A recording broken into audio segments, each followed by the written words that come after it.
Okay, everything is on. 15 seconds. So delete password required. Yes, and then we can shut this door, or if you would do I that will. after. All right, it's 12:30. Let's begin with the flag salute.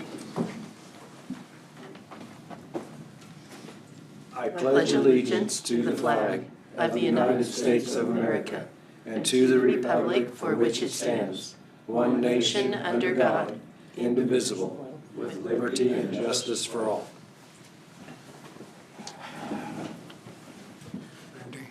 I just got that list. Welcome, everybody, to the January 8th Marion County Commission meeting. I know it's not a very pleasant day outside, and we're thinking of all the people that have to be out there, whether they be public safety or our road crews.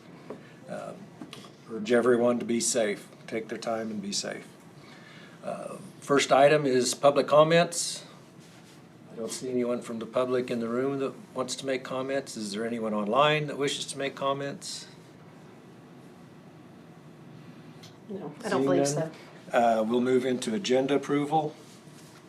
Anything to add or change on the agenda? If not, the agenda will stand approved and we'll move into administrative. Okay. The first matter of business generally on this day is the reorganization of the board. Gina, would you want to take over the election of chairman? Or what would be the appropriate, or can I run the election for chairman?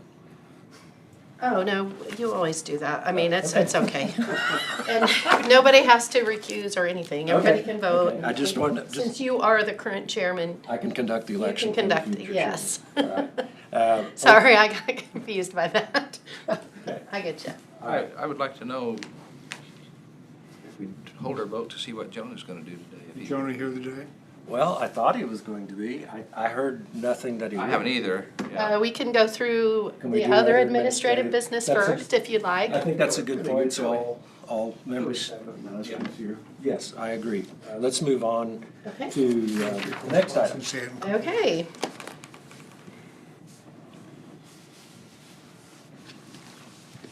Look at that, perfect timing. Gotta switch trucks.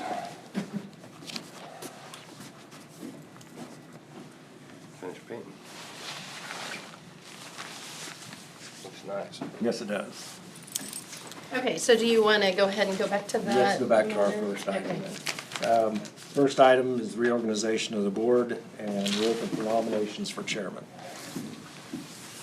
I would like to nominate Dave Mueller to be chairman. I think he does a good job and kept us organized this last couple of years. Okay, we have a nomination. Is there a second? I second it. Okay, we have a nomination and second. Any other nominations? Discussion? Yes. You know, it's part of our duties to pass that around. It's not have to be. I'm just saying, you represent your area, you represent, and it looks, I don't know, I think one of them decisions that needs to, if Dave's done a good job, point blank. But it's all of our responsibilities to take it at one time or another, and, Plus, it's a way to, I think everybody should have a chance to do that. I mean, yeah, Dave's done a great job, but it's a learning experience. Dave can tell you by experience, there's some things that come up that we don't have to take care of, that he can do that if, by notifying us, and takes care of a lot of the media stuff. And I think it's kind of a growing, each one of us can kind of grow by doing it. the other thing that we're doing here is that we're assigning people committees to go work on something. You still can be involved by anything you want to work on. If you just hold your hands up, I'm quite sure the rest of us will pass it over to you. I mean, it's not that. So, I just want you to think about it a little bit. I will tell you that this could be my last year on the board if the voters in my area vote me out this next year. So this could be a possibility of my last term on the board, the last year of my term. and maybe the last term, depends on the voters, and that's their privilege. I expect to do the best for them, but you never know what other things lie out Don't know here. about elections anymore. No, you never know, no, so that's very true. So I would, you asked for a nomination, if you step down, Dave, would be interested in taking the spot. Yeah, and I haven't done it yet. Yeah. And you haven't done it, so No. would you be interested in it? Well, yes and no. I mean, he does such a good job. Yeah. I feel I do better behind the scenes, Well, then- pushing things, you know. Yeah, That's- but that's we your- all need to step up at times. But yes, I would, I guess. I mean, Okay. I mean, if we actually are looking at some type of rotation again, you're the only one that hasn't I know. served. Yeah. been skating through here. And I would remake that, my motion, that if either one of you Daves step down, then I might do it. Yeah. You wouldn't make fun of me. No matter what No, happens. I know. We all have, Yes. we've all struggled Yeah. with different areas of it. Dave does a good job. He's been chairman of several boards and has a pretty good handle Yeah. on that. But each one of us that have done it before for the first time, Jonah, He got thrown into the real deep end. I'm thinking I might have been, one some- of them candidates for the You know, Guinness Book, fastest to ever take it. and some terms end up with more controversial items than other Yes, terms. yes. You know, there's always gonna be, but we've all gone through the wind farms and all that and all the constituents. And The county administrator thing is that, I'm gonna echo what you had. I mean, it's just based on getting those letters, getting stuff. This is where my second comes from, and it's because there's a lot of legwork that went into a lot of that, and I know as far as myself, I don't have as much available time as maybe somebody. I don't know that he does either. It's just somehow he ends up getting it done. So that's where my second's at. So. Okay, that's good enough for me. I just wanted to yeah, discuss, and, it's an important decision. yeah. I don't think it's not that I have this need to be chairman. I would really like to see some continuity transferring over into the establishment administrator. So that is the reason would be willing to accept it, is for the stability in that transfer. I mean, once we get the administrator set and going, yeah. And it would be their job to get those. That's right. so Dave, are you open to doing it? Like just yes or no? Yes, I am, but I think Dave would do a better job. You gotta remember though that we're all just a body. Yeah, I know. The biggest thing is administrating the meeting Yeah. and being open to maybe taking a few more questions than, I don't even know if I'd say that. We all take questions. Yeah. You know, The only advantage is I'm in town, so I don't know if, well, it's an advantage to be right here. If you need to run over to the courthouse to do something, definitely, you're the one that's got the advantage there. Well, I make a motion, to nominate Dave Crowfoot. There's already a motion on the table. Okay. Yeah. All right, if this motion fails, then we'll move to the next motion. Okay. We have a motion from Commissioner Crowfoot, second by Commissioner Garing, to elect Dave Mueller as chairman. All those in favor, raise your right hand. All those opposed, raise your right hand. Okay, motion carried 3-2. We're done. Good discussion. And next year, it may be 2 new people sitting in here as commissioners. Would you like to make a motion on the vice chair? Yes. So we're ready for vice chair? Make a motion to put Dave Crowfoot as the vice chair. Okay, is there a second? Second. It's a tie. Commissioner Becker. So we got a motion by Commissioner Dalkey, second by Commissioner Becker, to elect Dave Crowfoot as vice chair. I don't think we need any further discussion on this one. All those in favor say aye. I, All opposed say nay. Motion carried 5-0. Okay. We have a reorganized board. All right, well, now I don't have to, I was gonna say I might have to reprint resolutions and things like that because I wasn't sure who was gonna be the chairman, but now I won't, because I think we did. Still them might have to the old way. redo resolutions, we'll see. Okay, yeah, we might. Okay, so.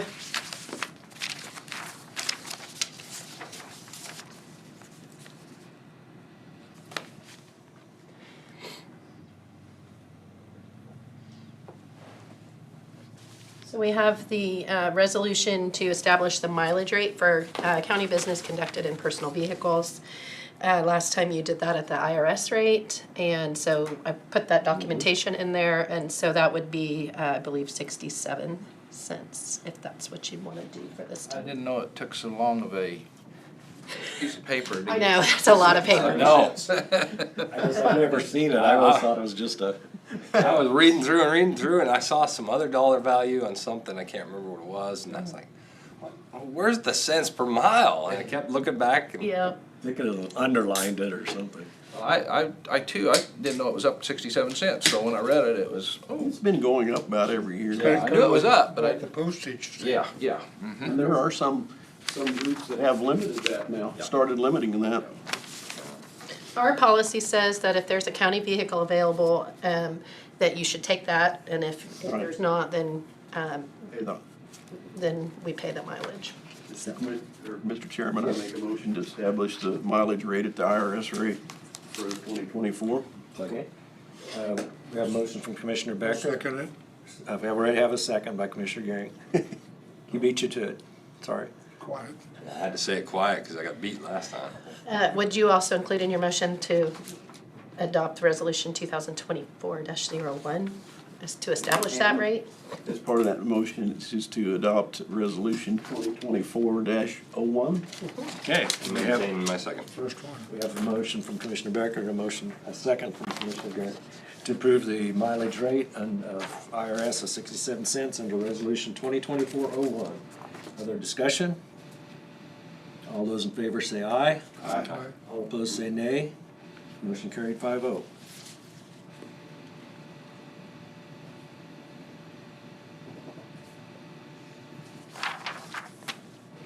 First resolution.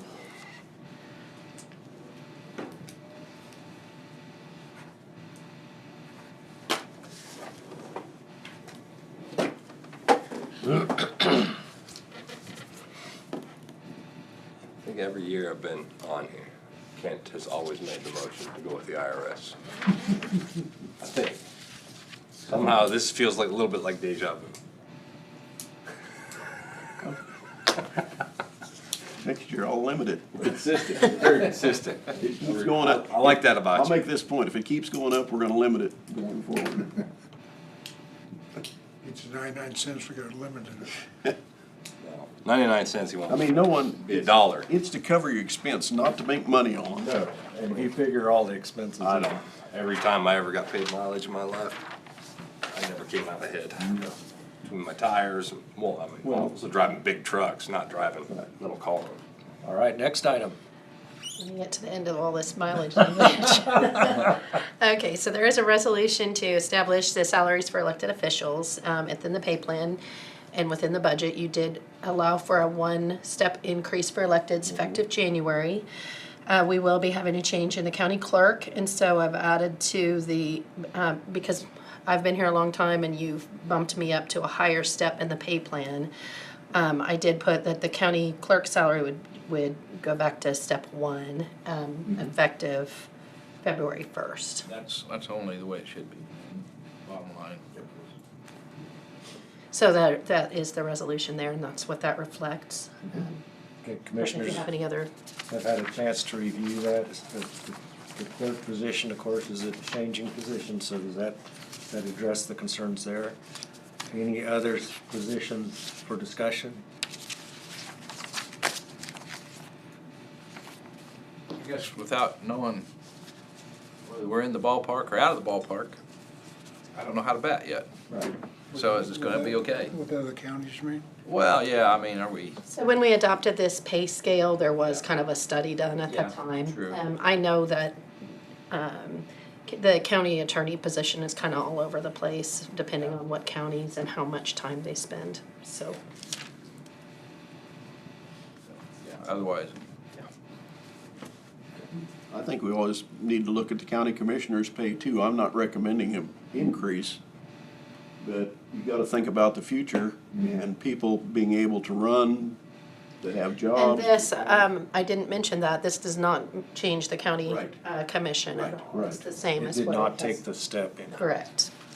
But it's just, it's something that we need to think about because there's gonna have to be new blood in here one of these days. And, a lot of the younger generation, they have to take off work, they have to, get babysitters, whatever, that might want. To be qualified to do this. Any other discussion? If we make that decision, I would still vote something that it's been a thing ever since I've been on the commission. Is I'd like to see, you see all the other departments, that's a wage they make. Now, you do also pay insurance on those, just like anybody, no, wait a minute, on elected people, you pay the insurance too, right? Just like everybody else. Yeah. So that's where that goes, but if you was to change to that county commissioner's wage, I would like to see the straight wage to where the insurance can come out of that wage, and it's not, but maybe that's not fair, I don't know. That's just something that I'd like to see. So we don't do that for any position. So as an elected county commissioner, you're eligible for the benefit package that everybody else is eligible for. And whether or not you take it, we don't allow additional salary for any employee that doesn't take the insurance. And so, we could always lay out so this is a base salary, and whatever anybody takes is their choice. Probably the insurance company wouldn't let you have two different plans. Yeah. Could be. They're pretty rigid. Well, that doesn't really have anything to do with it. It's our benefit package, and it's open to everyone, and so that qualifies for it. And so we don't, as a county, allow an incentive for an employee not to take the insurance. So, do you see what I mean? So increasing a wage for a commissioner that doesn't take the insurance Right. wouldn't be congruent with what we offer to our regular employees. Right, but you could set his wage and whether they take the insurance and not, they couldn't take the insurance then, is what I'm saying. If you increased a straight wage for commissioners, they couldn't Right. but they could take it out of their salaries. We can't limit, there are laws and rules about offering benefits, and we can't limit that. So we couldn't say, no, you can't have it. Can't discriminate. But also, if you just say, this is the maximum salary you get, it goes down if you get the insurance, then doing that at your level, what I'm saying is, we don't do that for our employees. And there's employees that don't take the insurance that would like to make more money because of it. And it would not be appropriate to do that at this level. It'd be a kind of a double standard. We've talked about that before. But if you set a straight wage, there wouldn't be no double wage, wouldn't be no double.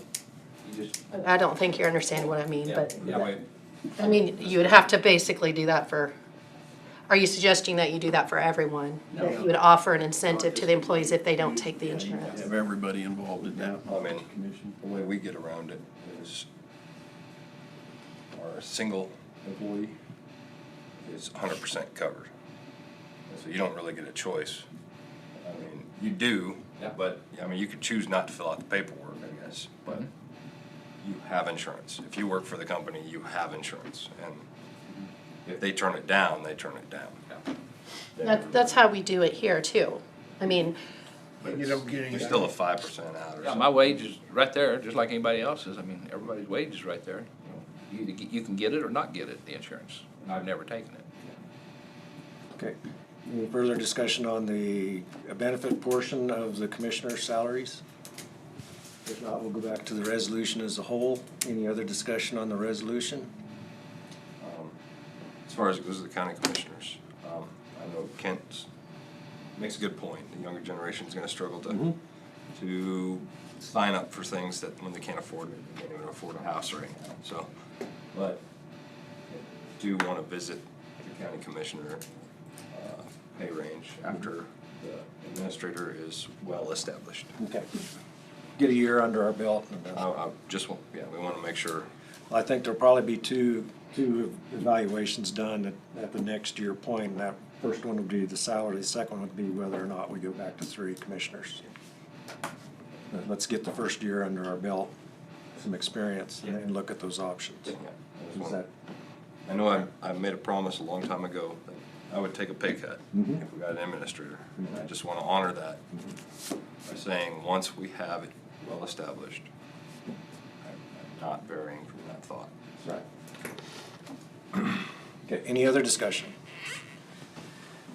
If not, is there a motion for Resolution 2024-2, establishing salaries for elected officials in Marion County 2024?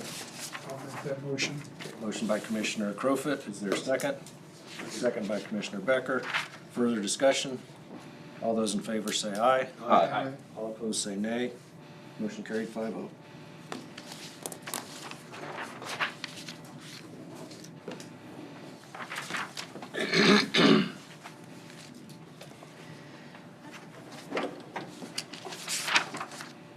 One other matter that we typically take care of on the reorganizational meeting, there's typically a motion and a vote to deposit funds in all Marion County banks authorized by law. So moved. A motion by Commissioner Goering to deposit Marion County funds in all banks in Marion County. Is there a second? Second by Commissioner Becker. Discussion? All those in favor say aye. Aye. All opposed say nay. Motion carried 5-0.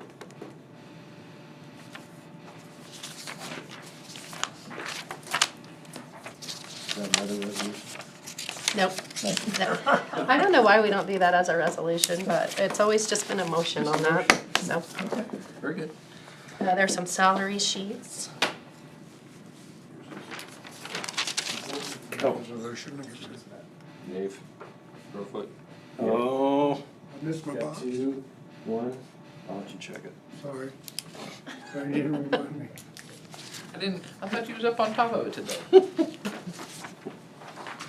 All right, salary changes in the ambulance department. Change from EMTB to paramedic, a great news. 2-step raise with satisfactory performance after 3 months and 6 months. This is for Tegan Decker, $15.56 an hour to $18.17 an hour, effective January 4th, 2024. Congratulations. Nice. Self-sacrifice right there.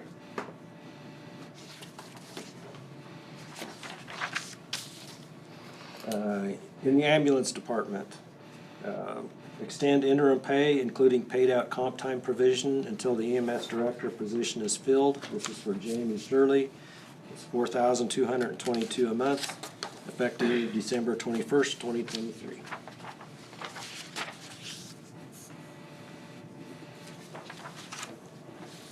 In the sheriff's department, new deputy sheriff, Jesse Rainey, $20.91 an hour, effective January 15th, 2024.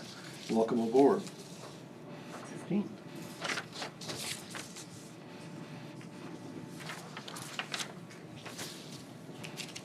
In the sheriff's department, under deputy sheriff, Austin Spencer, $21.32 an hour, effective January 6th, 2024.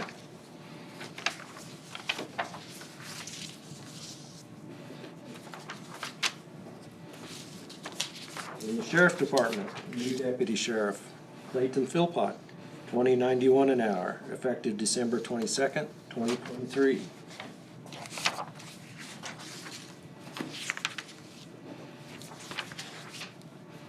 And in the sheriff's department, change from part-time to full-time, deputy sheriff, Landis Goodman, $21.22 an hour to $21.64 an hour, effective January 17th, 2024. Huh? Yes.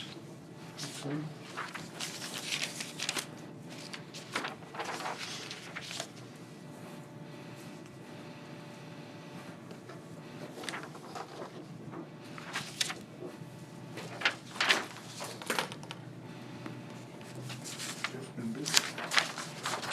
Yeah.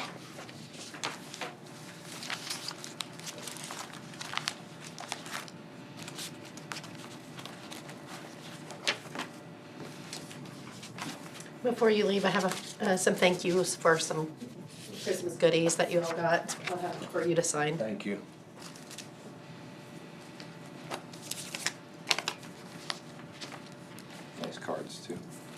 Some of these, I see there's two different wages here.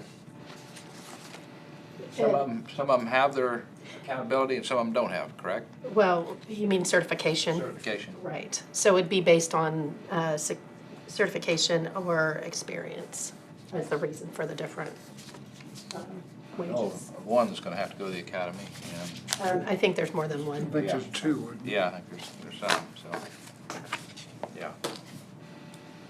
That, Okay, next.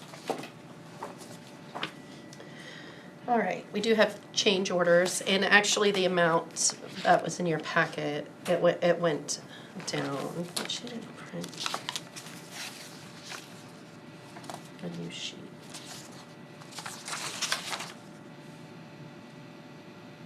There were a couple of these that were taken off after she prepared the packet. So anyway, the amount that's on the sheet in the packet would be reduced.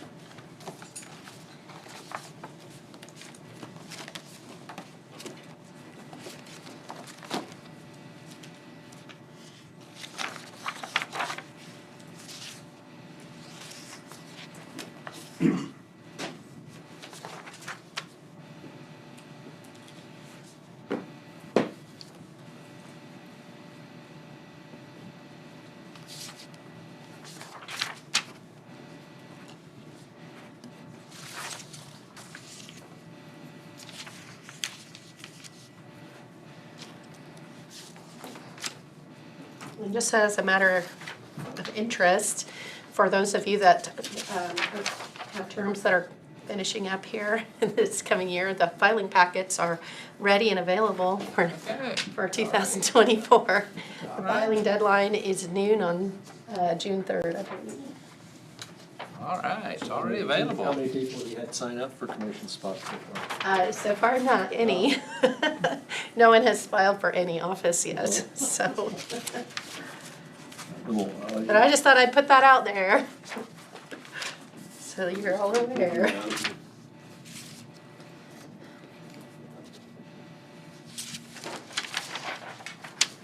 Who's up this year? You are. Andy and Dave. This is the year for two. Two. We already got in the cycle with you. Finally. Yeah, it took a little bit of time to do that, didn't it? So no commissioners up next year. Well, Nope. 426. Yeah, we'll be rusty.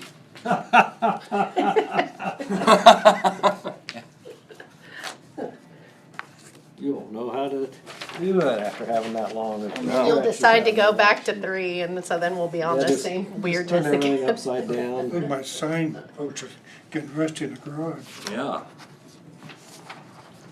Year after year, you can kind of keep them fresh and keep them popping out. Kept using one Yeah, once a year. save all kinds of money.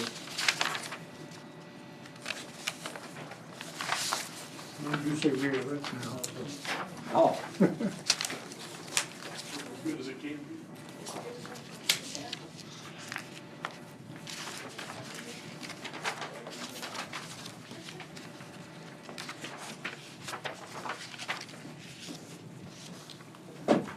Wow.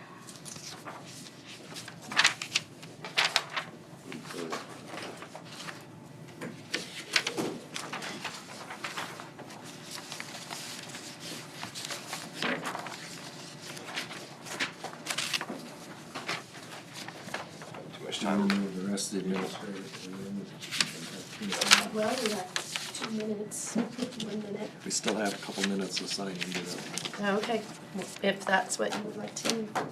Unless you have something.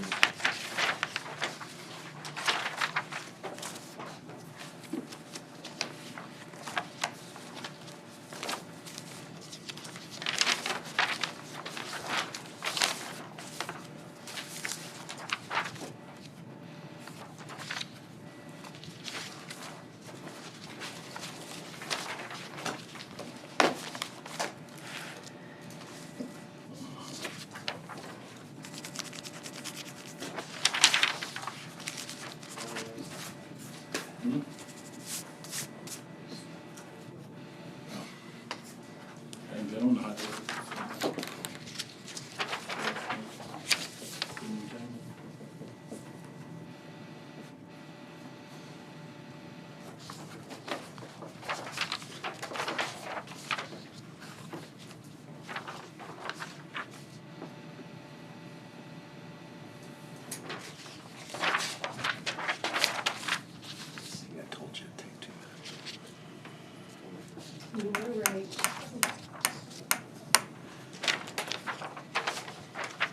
Okay, Tina, you want to come on in?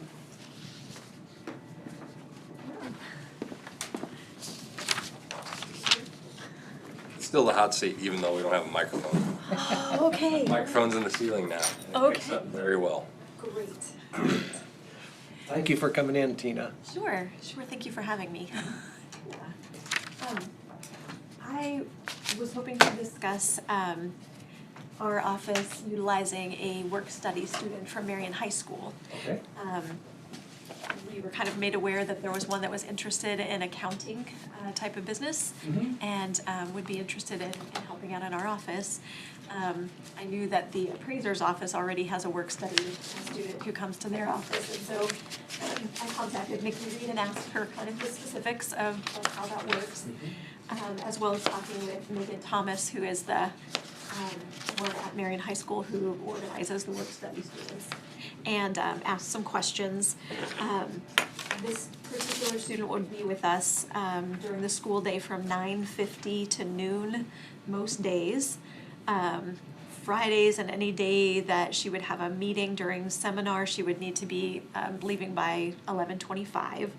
And she would also give us a list of dates that we already would know that she would not be with us, so we would kind of help with the school, just helping her be accountable for where she is. She would help in our office with anything as simple as filing or learning how to answer phones, take messages, things like that, to some basic accounting things.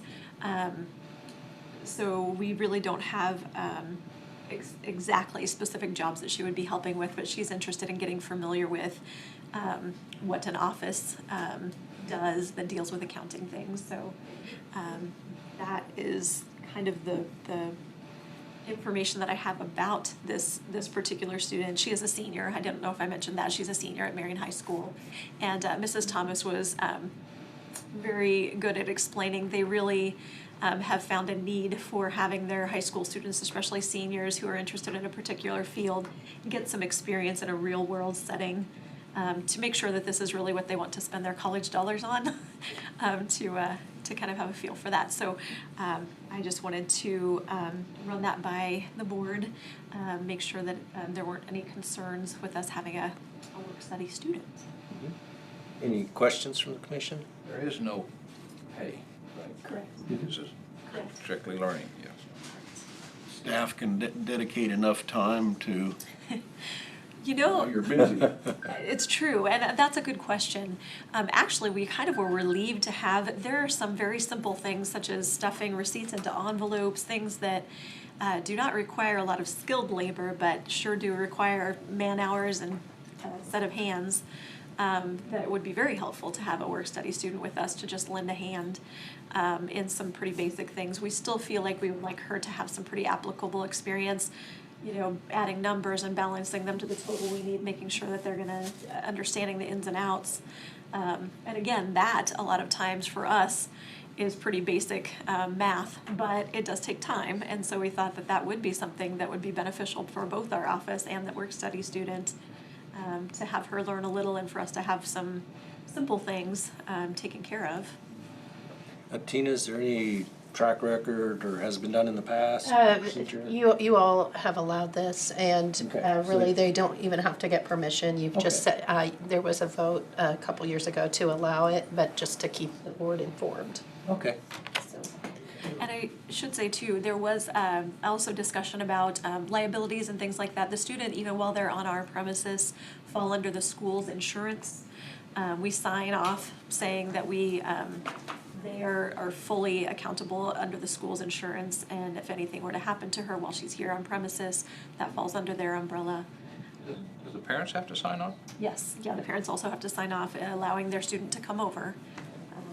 And so, yeah, everyone, parents, the school and us all have to sign off. We've done it in the past.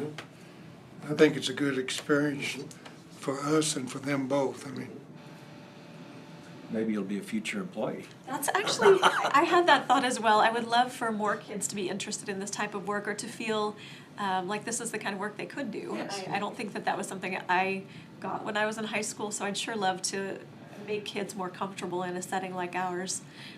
You may not need college, you just come straight to work and save that $50,000. I might plug that. The parents might be upset Right, for that. yes, true. Do you guys have any other questions about that for me? No, a good deal. Good experience. I'd like to encourage it. Yes, actually, we want to encourage this type of participation with our younger students in the county. They can get jobs right here in the county, Agreed. with the county, literally, and have a fulfilling career with opportunities ahead. When are they starting? Well, actually, she would like to start later this week if we get approval. We have to, it's gonna take some time to get everything signed, but hopefully later this week.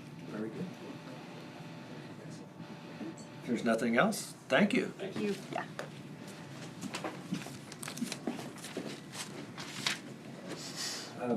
Well, Mike, did you want to make comments or just here to? Mr. Chairman, we gotta take a 2-minute break. I need to make an important. Okay. All right, is that okay with everyone? We recess for five minutes so you have time. We'll be back at 1:10. Make it 4 minutes. Back at 1:10.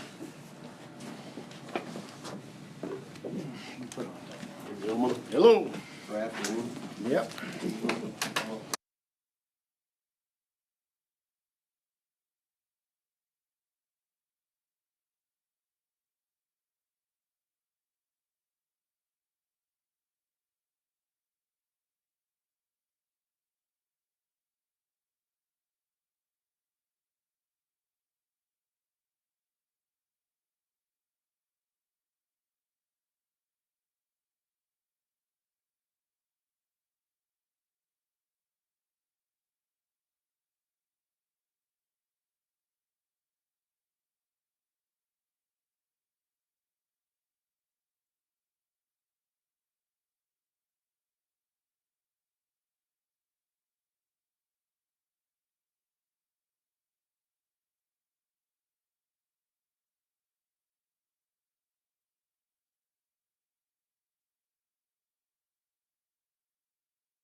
You ready?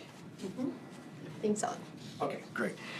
Well, Steve and John, thank you for making time today. Last week, I think we were all very pleased with the information that there's gonna be asphalt plants in such close proximity.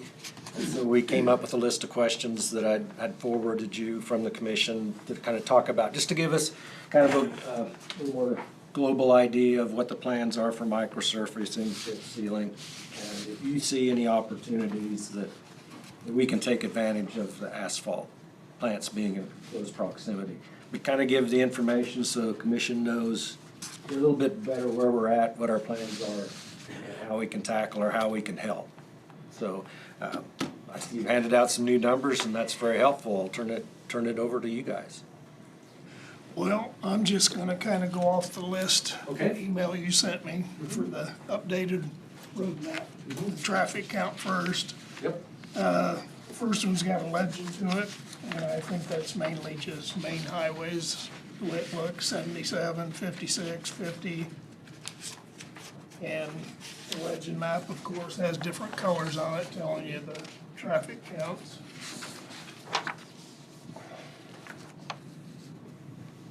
The second map I had on there does not have a legend sheet, but I think that's more secondary roads, which definitely helps on,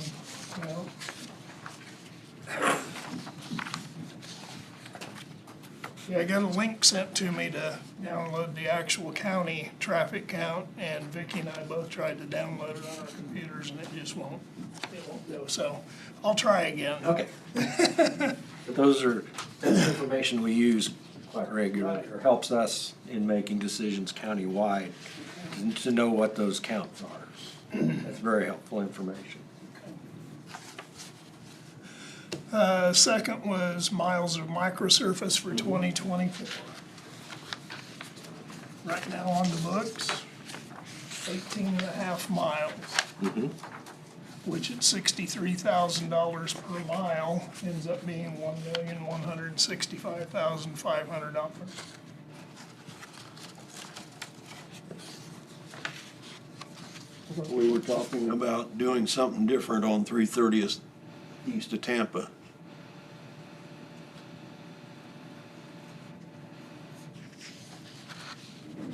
Am I mistaken? Yeah, Dave, Last week.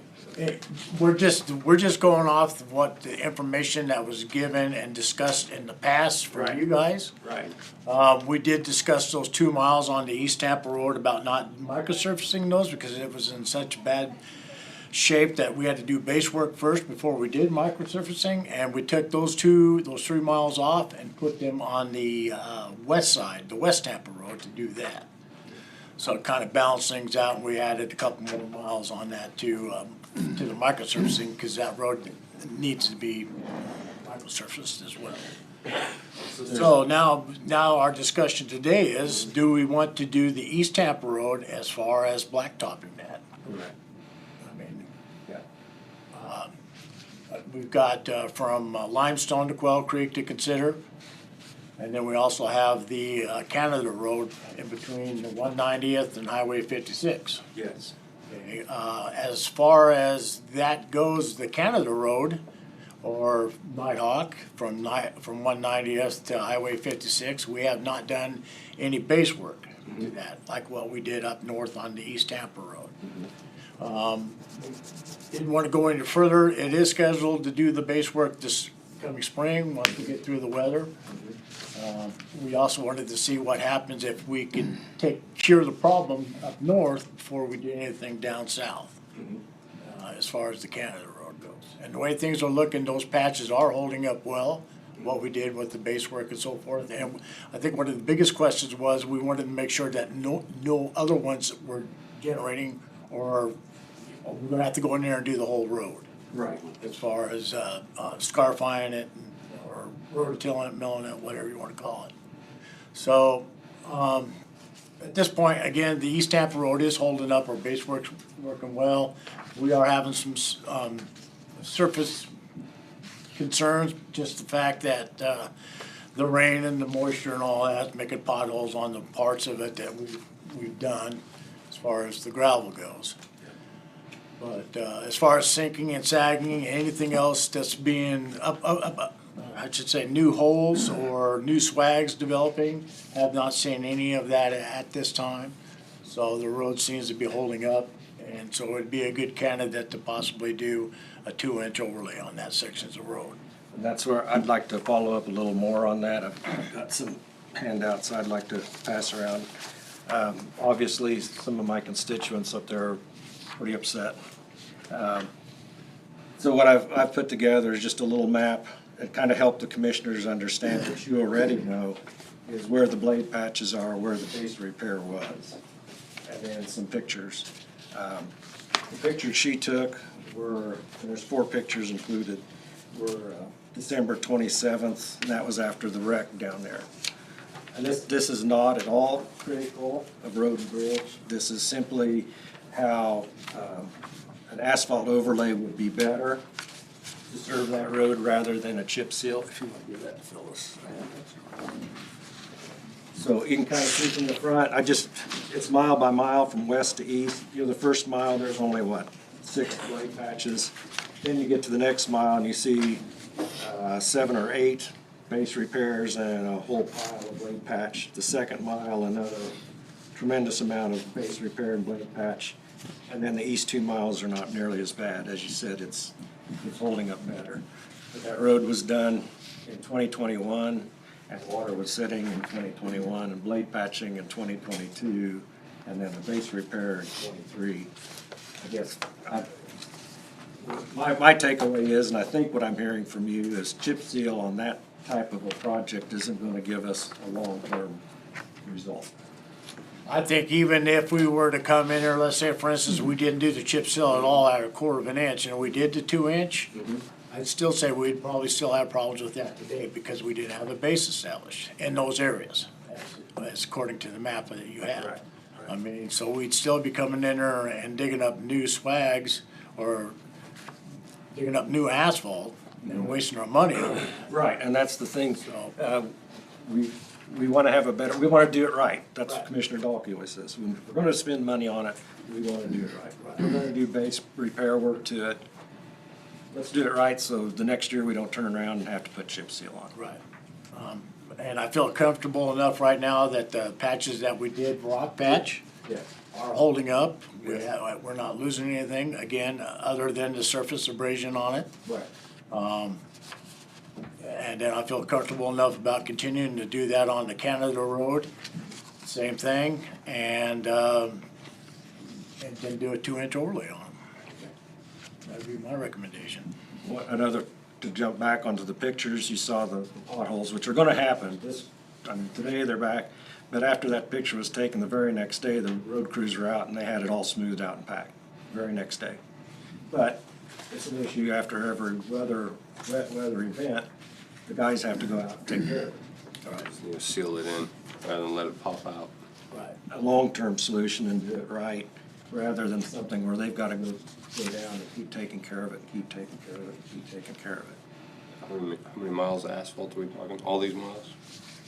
Well, we got 5 miles here according to this map here, and then we also have 3/4 of a mile on the Canada Road. Because part of that was done with the 190th project. So that's 5 3/4. And we contacted the contractor, just to give a ballpark figure now as far as what would cost us per mile for a 2-inch overlay. Now, this is just a straight shot overlay, 2 inches, no No grinding? no grinding, just an overlay, and it doesn't include any kind of apron work, you know, as far as turning off in the driveways, no shoulder work, none of that. This is a ballpark figure at $186,000 per mile. That's a 24-foot wide. And now, there's a lot of variables that take place. It could be less, it could be more. If it's all one straight shot and the company or contractor doesn't have any mobility, then it's gonna be a little bit less. But if he's gotta bounce around from mile to mile, he's gonna have transportation costs, it's gonna cost more. Also too, if the the mixing plant is farther away, it's gonna be additional costs on that as well, so. He was very, as far as this number, he thought it'd be a good number to give us to, to shoot for anyway, so. You know, with 3 asphalt plants being in the county, what do you guys think about going out for bids on these 5 miles that we're talking about? Well, 5.34, or 3/4 of a mile. Yeah, 5 3/4. 5 3/4. And again, obviously I'm advocating for my district, but at the same time, are there other areas in the county that would be better candidates? Well, I mean, do we wanna look at possibly blacktopping 140th going to the west of Sunflower? Do we wanna look at that? Is it 3 miles? Be from Pawnee to Sunflower? 3 miles. 3 miles? Blacktop, 2 miles going the other way. Go out to the east. Going to the east, yeah. 77. Nobody lives on that.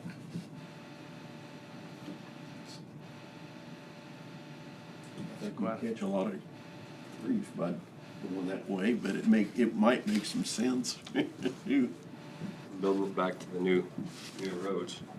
A lot more people that live east than there is west. We are also planning, and March 1st, we have got on reserve a reclaimer, which is a grinding machine, what we use on the Alney Road for the 3/4 of a mile of the Quell Creek Road going into Ramona. And we're planning on grinding that up and working that, so that might be another candidate too for blacktop. So kind of keep that in mind as well. How many miles you gonna work on On the Quail Creek project, it'd be just a 3/4 of a mile that, the base is so bad that we're gonna have to grind it up and start over. Oh, you're talking about from the intersection clear into the town through the Yes. railroad crossing? Well, not to the railroad crossings, it'd be just, south of town, 3/4 of a mile to 350th. Everything that we blade patch and everything is holding up well. If we were to blade patch what's there now, they would just blow out. It'd be a waste of money on that, so. That's why we're scheduled to grind it up on coming March. So, that's something to consider about. Now, that's also something too that we could possibly blade patch the whole thing and come over and, chip seal later on. After you grind it, we're gonna let it lay a year. Yeah, let it settle. How is the 140 from Sunflower? The road's holding up well, as I'm sure you guys are aware that every now and then, using that material that we use from the crushed concrete, metal seems to be always popping up. And it's something the only way you're gonna ever get rid of that is either put a lot of rock on it, or go ahead and cap it off with either a chip seal or asphalt. What would be your recommendation on that road? Well, that 2-inch overlay would be the best. Said metals come up through a chip seal, wouldn't it? It would, yeah, popped it just right, Run magnets over that. several times. You can only get the magnets that come to the surface. Well, that's what I The mean. ones that are down below, and still gotta wait till they can work up. Just have to do it every once a month.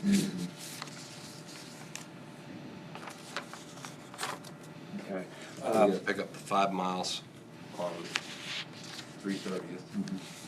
Then does that allow that microsurface to go somewhere else? Yes, I would say. I mean, the microsurface could then be used in another location.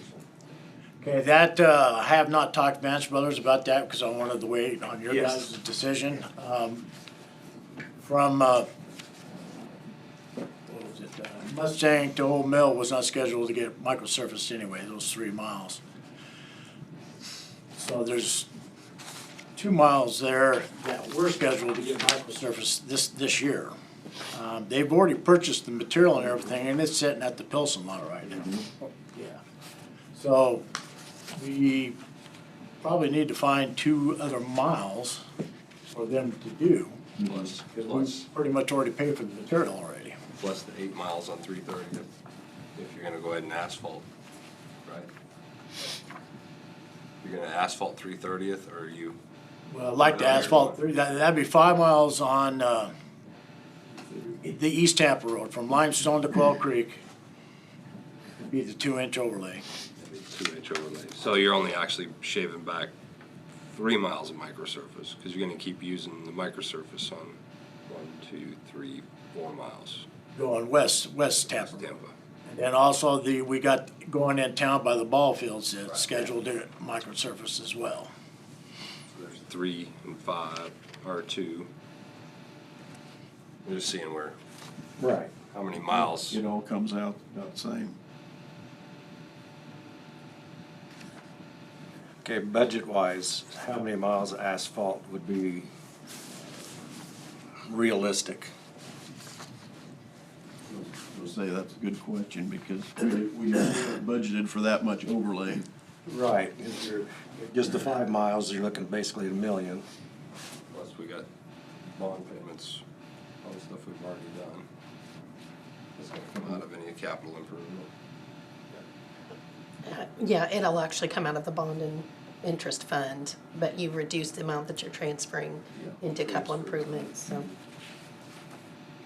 I'd have to look, I don't know the answer. Well, I kind of had the rough numbers before on the white sheet, whiteboard, but, You know, logistically, it'd be great to do that this year, but just the fact that we've got the plants here and it's gonna be a lot less. Right. Can we afford it? right, That's the big thing. right. I guess my hope would be, 8 to 10 miles, if we could do, you got the 5 and then the 3/4, and then come up with another 2 or 3. And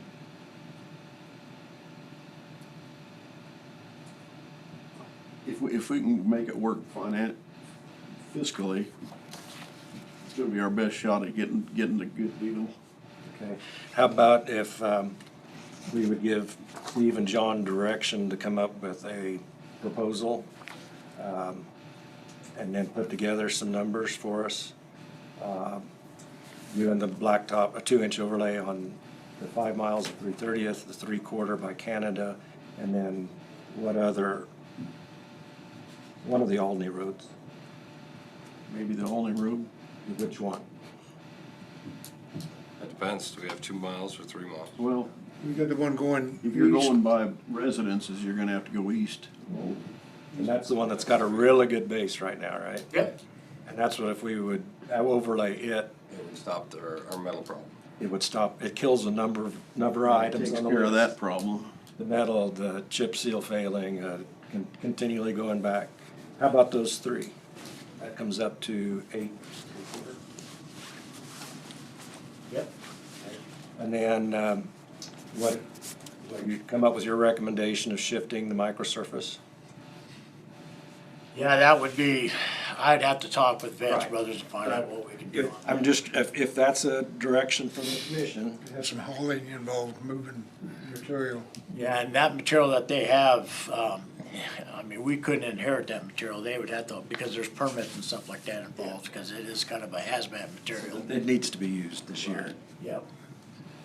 Whether we can double microsurface somewhere, or up north somewhere, or use it even on, do a double microsurface on the 3/4 of a mile that's on the remote road.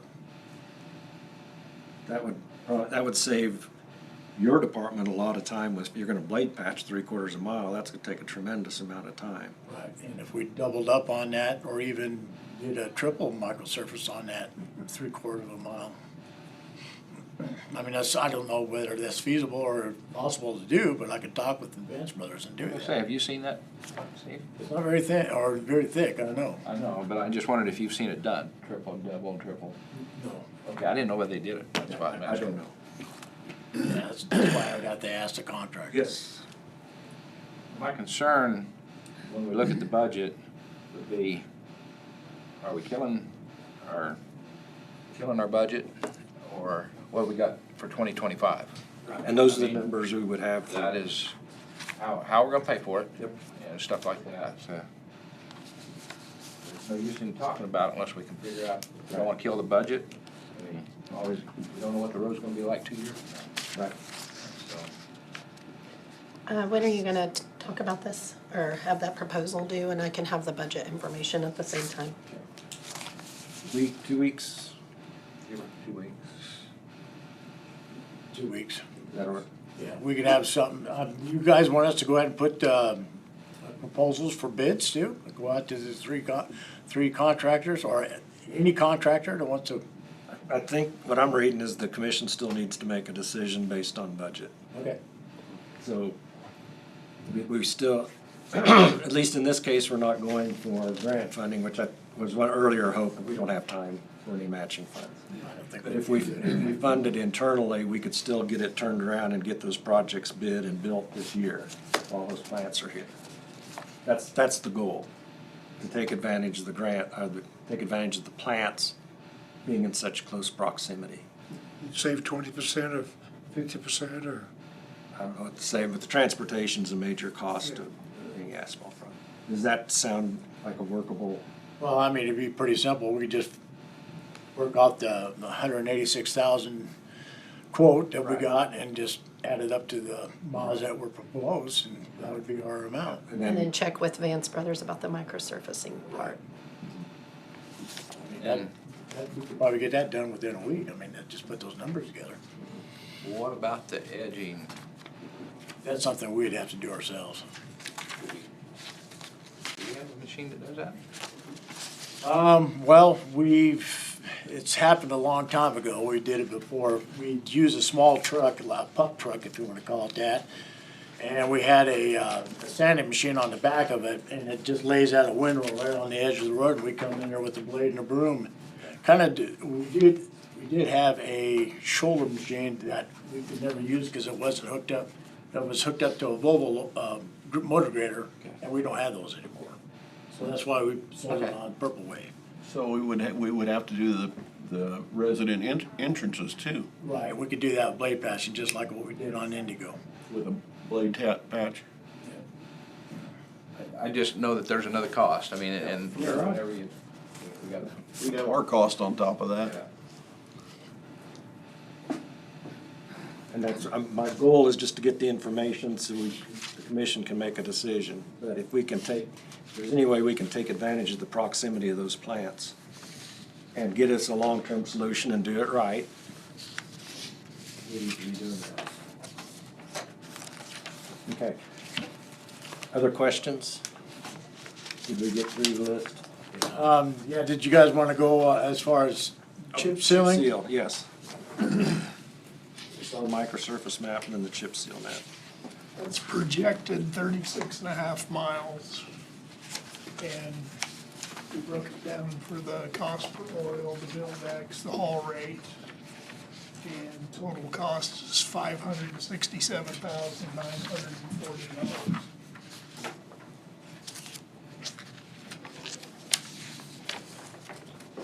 So as you can tell, we get better value for our money when we chip seal versus microsurfacing.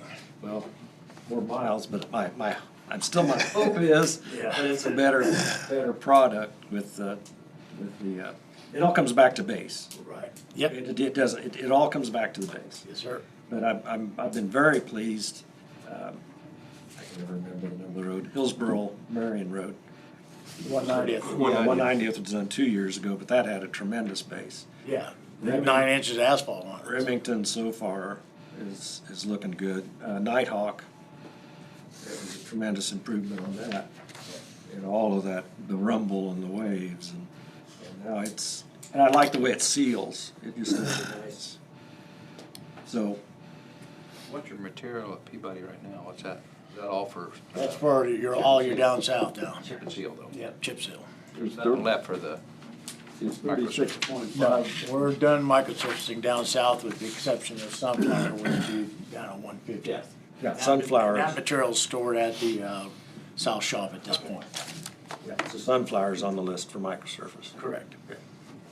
What have we been averaging, about 30 miles a year? As far as chip sealing goes, 35 miles a year. So is that kind of the upper end that we could possibly get done in a season? Yes, but then again, we got, what's been holding us up quite a while is our blade patching. This last year, we did a tremendous amount of blade patching, and we got quite a bit done. So we're not gonna have as much repeating to go back and redo stuff. I mean, there's gonna be a little bit, but not as much.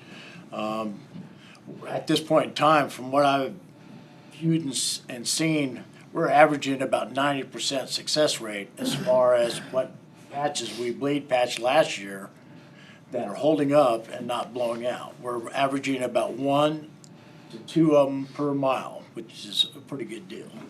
So our blade patching is successful. Well, you're getting them before they're completely failed. Yeah, we blade patched the Minnow Road and the Galso Road 3 years ago, and at this point in time, I do not know of any place that is blowing out or we have to go back and fix it. It's holding up well. I'm hoping the best for what we did last year on the southern portion of the county. We did quite a few blade patching down there. A lot of those patches are holding up, with the exception of 1 or 2 that I know of. And we'll go back there and readdress those before we chip seal them again. This time we might have to go down at the base a little bit, but I think we're catching up on our blade patching, and that'll allow us to do more chip sealing. Well, I like Dave to hear from my local people, and they keep asking me why 290th west of Durham doesn't get taken care of.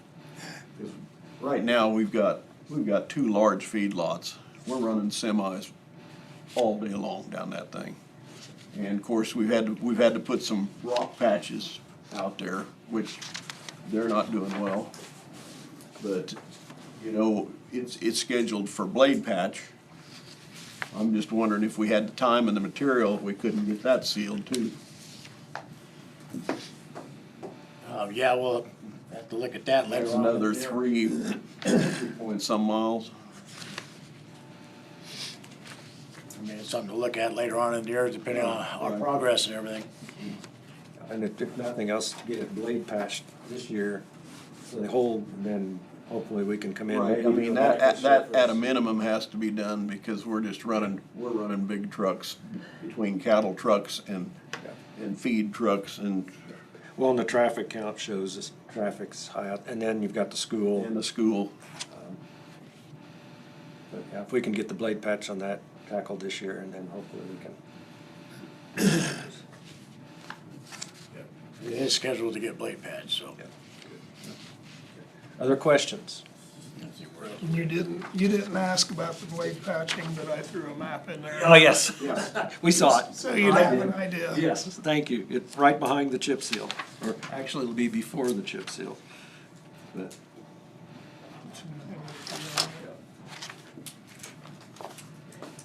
And you did ask about the 290th grant submission that was Yes. rejected. yes, We've passed the application deadline. for the next round. I did, searching for grants on the internet, I found one called a RAISE grant Okay, that is open till February 28th. okay. So I'm researching that and hopefully can get an app in, and that will fund 2024. Really? Okay, So okay. I haven't checked all the rules and regs on it yet, but I will find out. And Appreciate that. that will be a big help on there. Yes, it would. Yeah, that road, we need to keep pursuing those options on it, but that one, I think we can get cost share to get it. It's just gonna take us time. Okay, very good. Anything else for Steve and John? Again, I wanna thank you for coming in. I know you guys are terrible busy with all the weather issues out there. He is. Okay, well, you got to come in and thaw a little bit before you stay out all night. I think it's gonna get worse, but Okay, so to follow up, we just need to get you some proposals on that 8.3/4 miles. And then also check with the microsurfacing company and find out where we're at on that. sounds great. I'll get us our. I just had one other question. On the rock that we're hauling now, onto the slop, are we using big rock? In areas, yes. Yeah, we're using 2-inch clean in some areas. What are you getting for 2-inch clean out of that? You always ask me things. I Let me see if I can, What I'm saying is, it's comparatively the same. I mean, it's not tremendously more. okay, no, not price-wise. I'm not talking about price. I'm talking about the quality. Oh, I think it's pretty good quality. Okay. It just seems like we get more complaints from the general public. Bigger rock. Yeah. Bigger rock, yes. But I don't think they understand that during these wet conditions, it disappears. But if it's a repeat breakthrough area, It needs to get in. obviously it needs something big in there. Yes. Right. So And, you can go back to something small. and that's why I'm kinda choosy of where we do apply it to, too. I mean, I'll go out and look at every section of road, and if it qualifies for 2-inch rock, I'll make sure the guys deliver it or a contractor will deliver it. Going with 3-inch minus everywhere. All right, well, thank you. Okay. Very good. Thank you. I'd rather drive slow than get stuck. Even the 2 inches melted. Still, yeah, it just goes down. Diamond up there.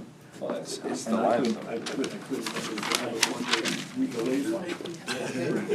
Krista? Do you want me to come up here? Slick tops. Take the hot seat. Okay. It's the Ally Architecture, so I'm guessing we have an update on the Yes. So alloy. And Chris Tillison is on the virtual meeting. Okay, Chris, welcome. Hi, guys. Can you hear me okay? Yes, very good. Appreciate you being with us today. Can see you too. All right, wonderful. It works. Yes, we've got a new system since the last time you've been to the full commission, so hopefully this works better to communicate. Hit that half-size button. We was had a meeting last week, and that's why Chris is here today. Half-size light. We're at the point of sort of looking on this health building, construction management and Very nice, ain't bid it? at the end. And so, Chris gave a pretty good, I thought, explanation at our meeting between Dave and I and Krista and him the other day. But I'd like that brought back to this commission so that we can sort of decide on what we're headed down the road to do. It will help Chris give us a finish out through his rest of the bids and things. And so, Chris, like I said, you give a great description the other day of what we was looking at, and if you can go over the same words we did the other day and explain two different ways that we have to go here and when would we see the bids one way and when would we see the bids the other way? Because that's the bottom line is dollars on this building. And so I'm going to turn it over to you unless you have some more questions for me and Dave and Krista. Yeah, sure. I can kind of walk through the same description with the commission. So as far as the builder who's going to build the new health department, there's a couple of different ways that we're used to having it done that you can select whatever works best for the county. One of those ways we call CMAR, which stands for Construction Manager at Risk.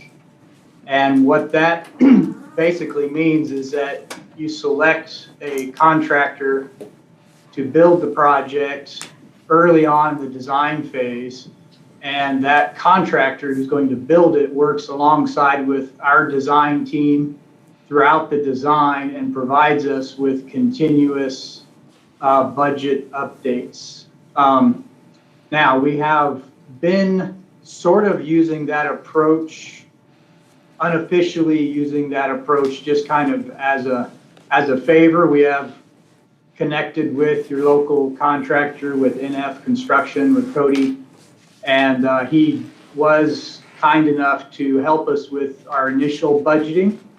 But now at this point, I guess it becomes more of a contractual issue. Which contract do you want to get into? So I've explained the CMAR, so that contract type happens during the design phase, and then that continues on through the construction, obviously, and when they build it.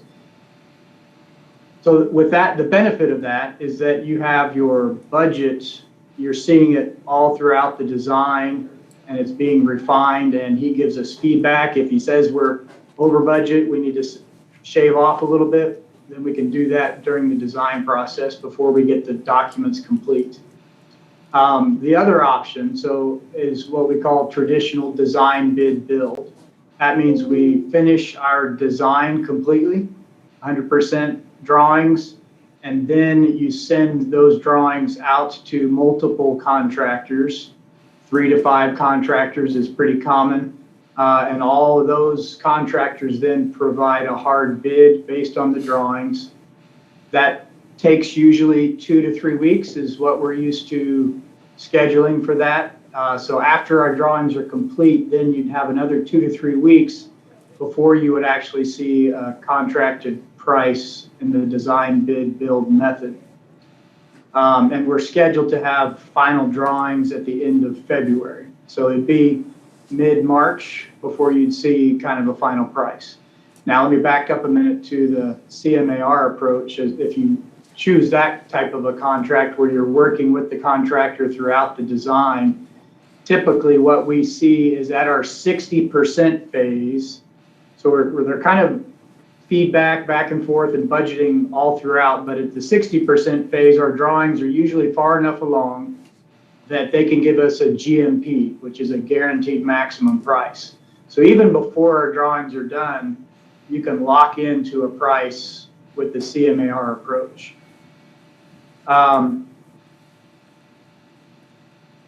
Now, this is what I recommended to the team last week, was that that you talk with your legal team, because there are, I believe, with any government entity, there are requirements for transparency to make sure you're not showing any favoritism, that you can't just say, hey, Bob's construction team, I want you to build this for me. as a CMAR approach, that you have to send out requests for proposals and you have to have some kind of a selection process to choose so that so that your county knows that it's being done in a fair manner. But that's kind of not my area of expertise. That's what your legal team would be able to say how that process has to be done. So those are the two processes. The advantage, as I said, to the CMAR approach is that you know the price earlier and you save that 2 to 3 week bid period. You don't have to wait for that to happen. The advantage, and perceived advantage, I'll say, to the design bid build approach is that you get sharper pencils because you've got 3 to 5 contractors competing against one another. So if they want work and they're hungry for work, they will give you a lower price. Now I will counter that and I'll say that with the CMAR approach, even though you've locked in and selected your general contractor early on, we typically do put in the requirements that that general contractor gets a minimum of 3 bids from all of his subcontractors. So you still do see competition amongst the subcontractors, but you're kind of locked into that one general contractor who gets you throughout the design and construction process. Okay, the only other thing, Chris, is we did sort of bring in, there's 2 projects going on in Marion right now, one for the hospital and one for the school. And both of them seems to be construction management projects. You know about the hospital one, right, Chris? Right. The hospital project is being done as a CMAR process. And there was a selection process done we had three contractors that we asked for them to submit proposals on with the hospital. Okay. And then I think Cody was the one, Nelson was on the line, and he was the one said that the school project is another construction management project. So that's why I just decided right then and there when we had the meeting last Friday that sort of some direction here, because we're going to find out the bids one way or the other. It's just about which way we would go. Now the other thing is with the bid, build, and design, after you hand the design forms over at the traditional design, bid, and build, then if we want anybody on site, then that would be like traditionally your team would do that, right, Chris? Or we give you a chance to bid that after. Well, that's same whether you go with the CMAR approach or the design, bid, build approach. Either one, there's an optional phase for the design team, for my team, for Alloy Architecture, and for my engineers to provide what we call construction administration services. That's to oversee the construction. That means we would come out at regular intervals, sometimes twice a month, sometimes once a month, to look at the construction, to make sure they're doing things according to the drawings. We would review their pay applications. We would review their questions, their RFIs. When they had submit requests for information, we respond to those because questions come up. We would look at any requests for change orders, and we would advise you guys. We would work for the county still. And then at the end, of course, we would do what's called a punch list, a final punch list, which is kind of the final check on the building to see if everything's done, and put together a list of things for them to correct before we make the final payment. So that phase, regardless of which contractor approach you use, that phase was not requested by us. It's not required. We do have some clients that have some people on staff that have some construction experience and have some time available, and sometimes the client chooses to oversee all the construction themselves. But we do offer that service, but it's not included in our contract at this point. So if you want our team to do the CA phase services, we would have an additional fee that we would send a proposal to you guys for that piece. Okay. It just wasn't requested, so we haven't provided it at this point. Okay. Is there any questions by the rest of the board? I mean, Dave and I we sat through this, and Krista, we sat through this the other day, but I'd like to bring it to the board now and see if there's any other questions. Or any feelings on which way we'd like to go.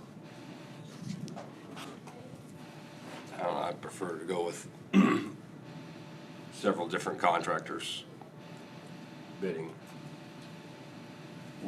Which process? So that basically it's.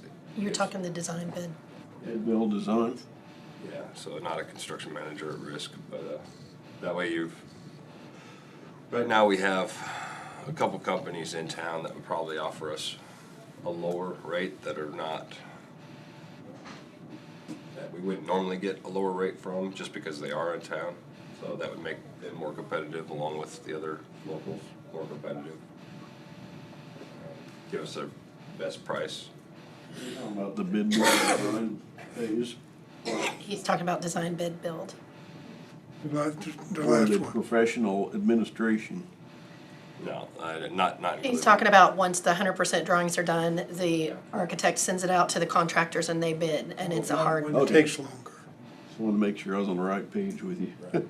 Right.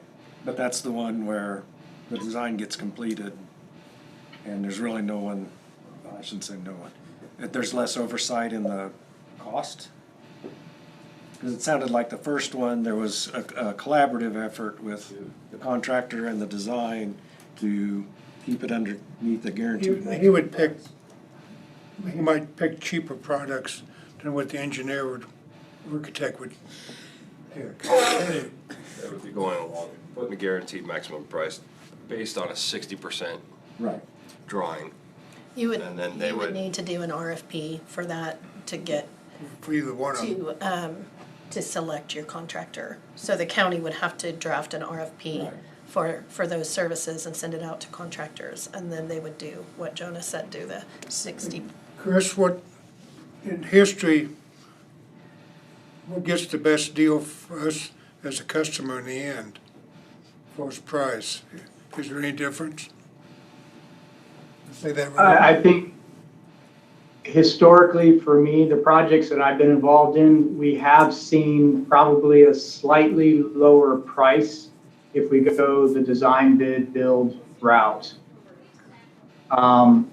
If you're more concerned about time, if you want to save weeks, then the CMAR approach helps. And if you want to know the budget earlier rather than waiting, the CMAR approach helps. Now, the disadvantage to the design bid build approach is if we get the design 100% done, submit all the drawings, and then it comes in over budget, then we have to decide, can you come up with more money to fill those extra dollars, or do we have to go back and redesign? Now, redesign obviously is going to cost us more money if we have to go back and redesign to get the dollars down.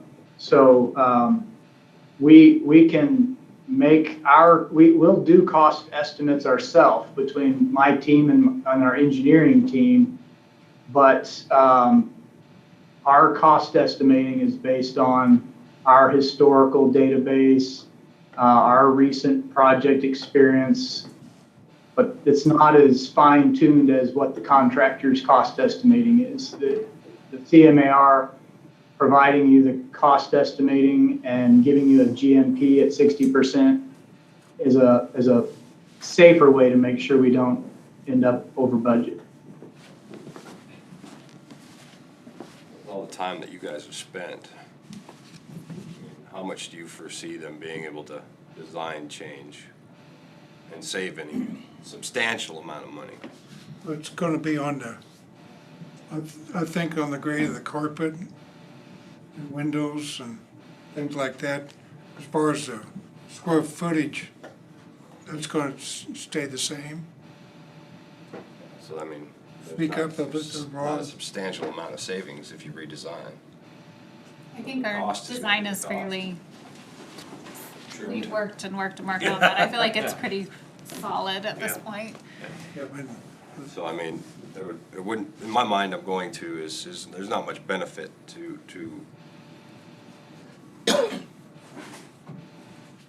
for the one versus the other, because you've already like kicked and screamed and pulled hair to get what you want, and there's not much left to pull from. So the number's gonna be what the number's gonna be. Yeah, just, I mean, steel buildings are gonna be the same price either way. Cement's, front's gonna be the same price. And you've already got It'll save us some money. deductions, right? If certain things are too expensive, you've already got things you can carve off. The only thing we've carved off so far is the The safe room. safe room. We did it, that was an 85,000, we cut that right off the get-go because of grants and stuff. It would be, so that's the only thing that we've cut so far, really. I guess the rest of it sort of, it's an unfair question for any of us three sitting here to talk about. We can take off the double doors on the The front. vestibule, you could take that off. I mean, you're talking $1,000 here, Oh, $1,000 no, that's, there. that was 20 to 30,000, somebody said. Depends on what it was built out of. Yeah. Yeah. We don't know, I mean, that's, And I'm just looking at the 30 days we can start building sooner.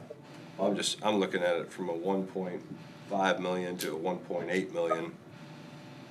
You know, what's gonna change those values to where it puts you back into a budget? if it comes in at 1.8, I don't know where we're going. We're not doing it. Well, that's, Right. But I mean, if it came in By at motion, that's 1.8, what what would you cut to get it to 1.5? Could you cut 300,000 out of this thing? oh yeah, you can, but you're gonna get You wind up without a roof. you're gonna take the garage off, that's one thing, which is not very expensive, but you're gonna take that off, you're gonna cut the storages, you're gonna cut the offices down, and you're gonna make it's gonna be a new design, like Chris said, which we're gonna pay for some We design. have asphalt parking instead of cement. But then, at what point, then do you decide that it's not worth doing? Well, After you've cut and cut and cut. Chris, correct me if I'm wrong. I know when we talked earlier, or last week, you had kind of discussed a little bit with the CAMR, I guess, methodology that, I guess maybe one of those, over the design bid build, you have more, construction oversight, or no? Or just oversight of staying within the budget? As far as construction oversight goes, our role would be the same regardless of Okay. which contract you choose.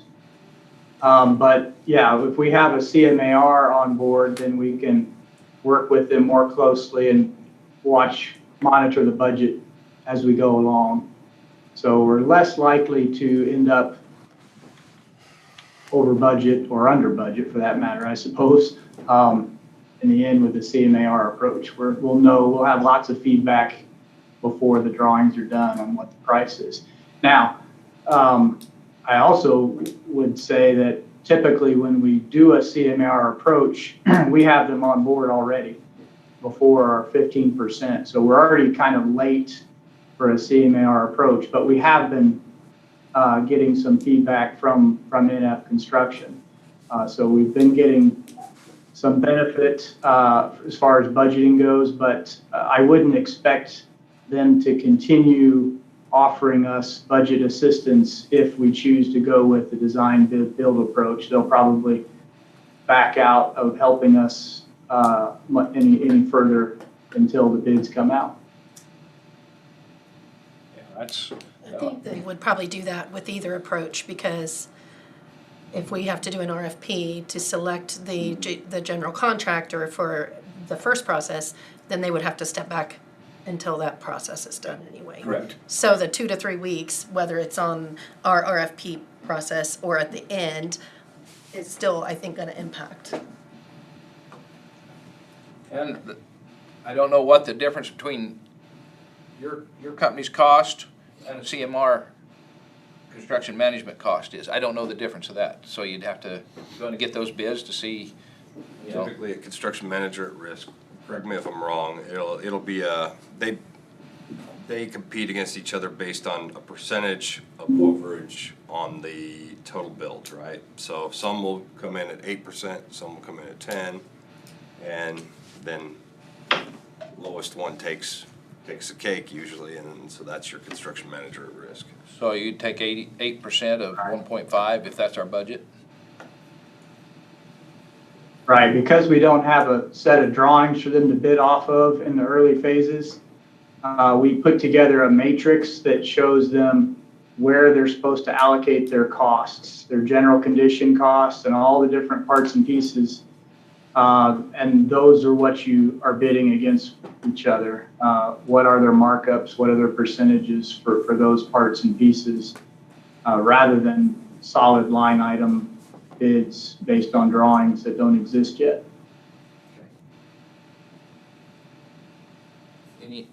Any other questions? I mean, I personally was leaning towards construction management. The bottom line is, I want somebody out there when it's being built, though, no matter which way we go, whether it's construction management or design, bid, and build. That's a separate proposal. Yeah, yeah. And I think when I was estimating the budget numbers for the ARPA and the interest and all that, I think I had put something in there about construction oversight. So I'll have to pull those numbers back out, because that will be a separate cost regardless of which method you choose. And I think you're right, you should have someone there to oversee it. And give us the timeline, what's the next 60%? Is that February something or March something or January something? So our 30% is coming up here next week on January 16th. 60% is February 6th. And 100% on February 27th. Into February. You go out for bids, mid-March. So how soon after February 2nd would it go to bid? February 27th. 27th, okay. No, No, it no. would go out to bid So 100%, and then you would expect prices to come back mid-March Yes. to 3 Does weeks the- into March. does the full commission approve the 60% plans or the 100% plans? Is that the plan? I mean, when does that come back to the full board to make sure that everybody is good with the plans and then do the bid? Are you with us there, Chris, on when's the full board approve of the plans to move ahead, or is the design team go ahead? And that's why I'm, When we go out for bid. Well, I mean, February 27th, after we get the completed drawings. Yeah, commission's gonna review all three sets, the 30s, 60s, and the 100s. But yeah, it ought to be kind of a vote, I guess, on the 100% before you actually send it out for bids. Are there any estimates at the 30 and 60%? There's no estimates, okay. Only if you do the CMAR approach. Right. Yeah. You'd have a pencil pad that you kind of keeping track of stuff, you know. Nothing in ink, it's all pencil. I would hope that all the discussions up to this point have had a cap on the design, the project cost. we give you 1.5, didn't we, Chris, to total? Yeah. Yeah, and the initial estimates that we got back from NF Construction were well into that.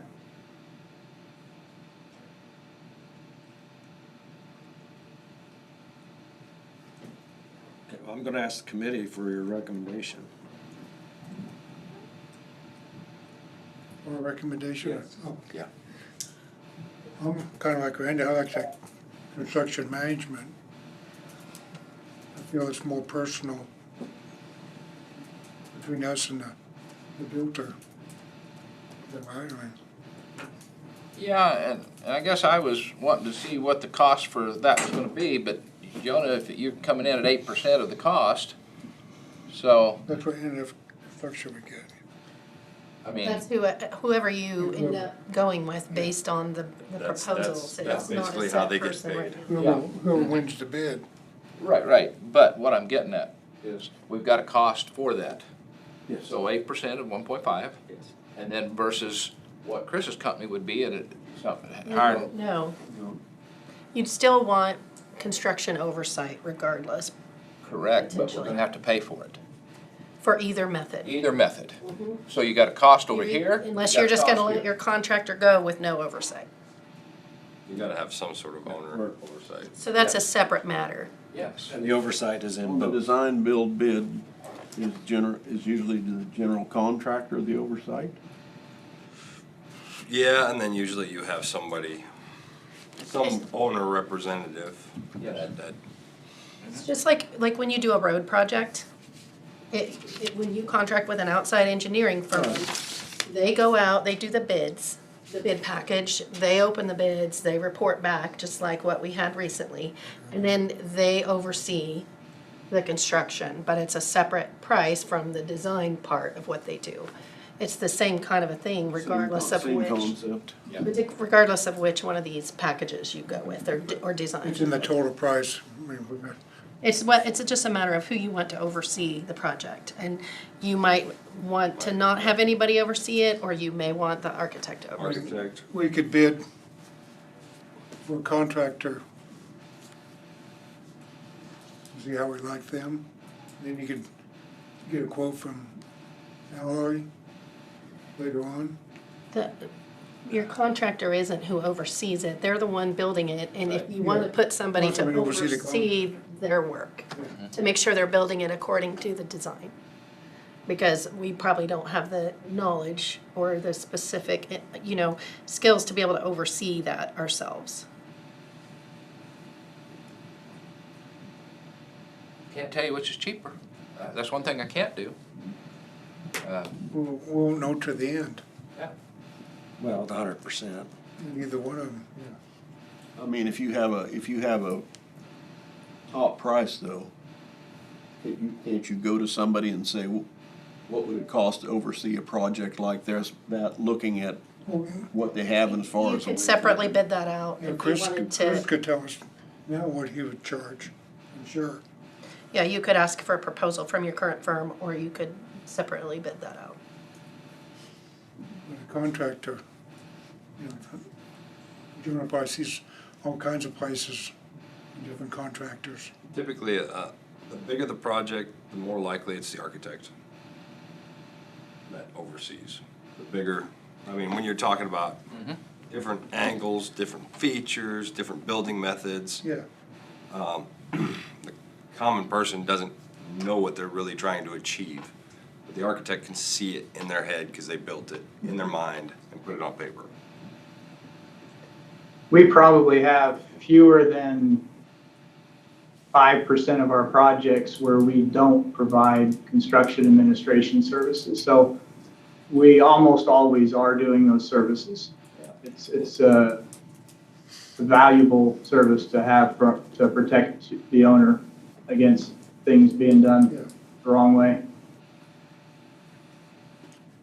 Is, just roughly, is, when you talk, like, we just was heard 8% of the cost of the project, is that somewhere in the neighborhood of your bid, something like that for oversight? That's altogether different. A typical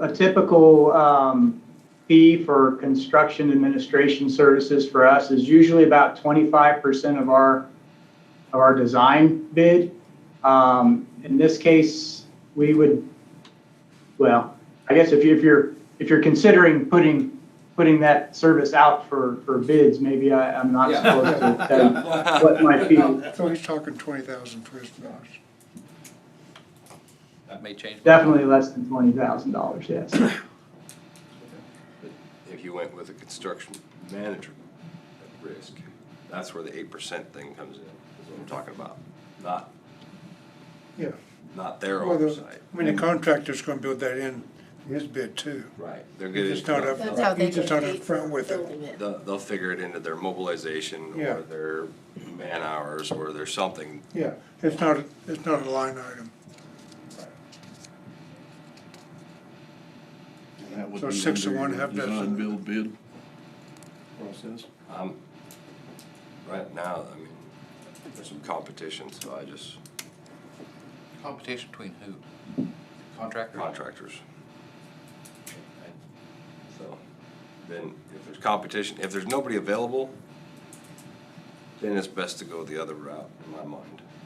But if there's people looking, at work, looking for work, then that'll drive your price down. And how is the world out there? Oh. Contractors looking for work, everybody busy.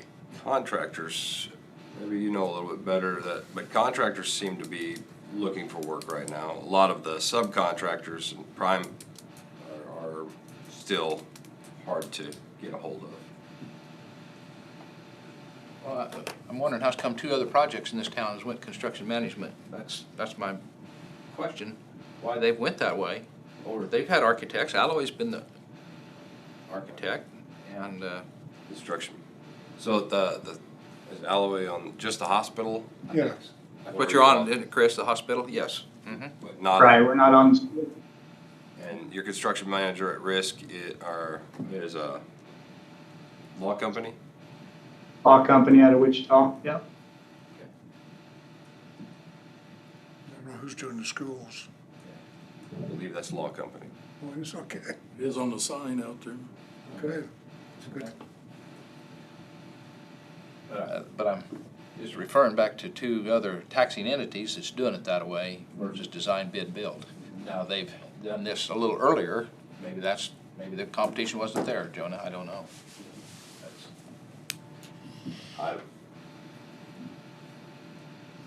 It's like you guys have said. Yeah. Which way does the committee feel more comfortable? And that's probably the way we should pursue. Okay. I've done the design, bid, build, and know that, the contractors wants to get it done, and sometimes we don't hear that, anything's wrong, unless there's this person out there telling them to change things and to do things different. The construction management side is also helped us maybe decide that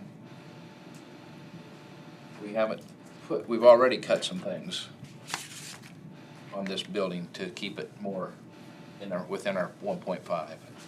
And so, Chris, on the construction management, if we went that way, we should put a bid out this week then, shouldn't we?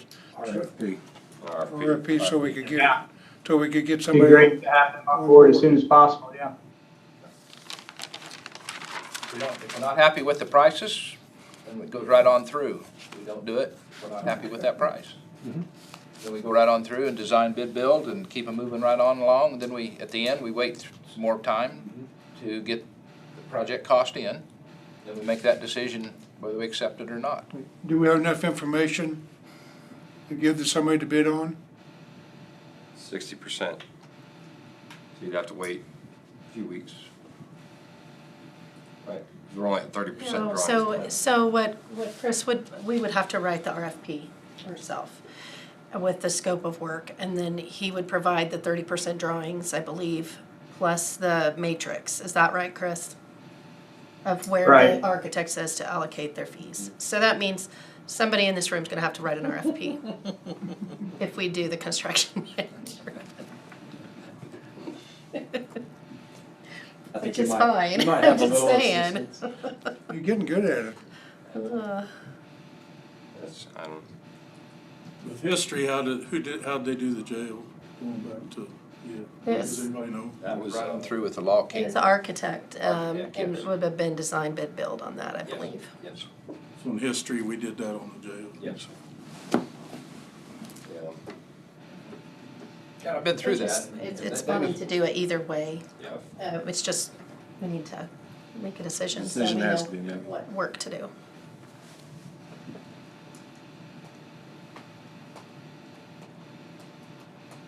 So this is in addition to what a normal contractor would have for their fees, the 8%, or an average of 8% would be in So- addition to their. This is their fee, basically. So like on a design, bid, build, they do a proposal for the overall price, Yes. and this is the price. And Okay. that includes them working their fee into that price. You just this- don't see it. Yeah. You just pay for it. And you would have a similar fee even if you went a design, bid, build route. They're still gonna have a management fee to run the project either way. Still gonna be another cost. And that's what I'm comparing, that cost versus the other. It's cheaper, design, bid, build, probably. The trade-off is you don't have your number answer. Till the end. Yeah. Till the end, yes. So it could come in less, but you won't know that until the end. It could come in more. Well, I think, Kent, one of the reasons why I'm doing this is because you've always wanted to see the final number. That's, I don't know, the way this process works, you know, is I don't know, it's been kind of foreign to me Won't know to the end. that we don't have any firm number, other than you told him what we had to spend, or a max number. a Well, they max gave, number. our They gave one an was an estimate. estimate, yeah. The 1.5 was the estimate, and that was with the storm shelter, which we've taken off of the plan. But that was their initial estimate, and that was with the same square footage. But, you know, we hadn't discussed this professional management Right. of the project, which is gonna add another 100 and some thousand. Well, I think that was in the 150 bid, That's included. in the estimate. That was included in the estimate, yes.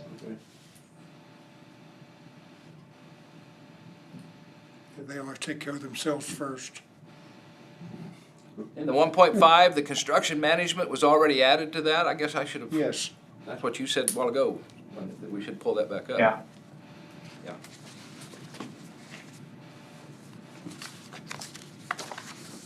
Okay, I'm gonna come back to the committee again. Put you guys in the hot seat, because you spent the. Yes, if it's already in there, then I'm gonna go with I'd make my motion to go with construction management if it's already in the. What I was talking about that I already included in the estimate of the building project cost was construction oversight by an architect. I wasn't, And we have to pay that based on the grant. so, but what Chris is saying is within his budget estimate that he gave you before, that included paying the contractor for.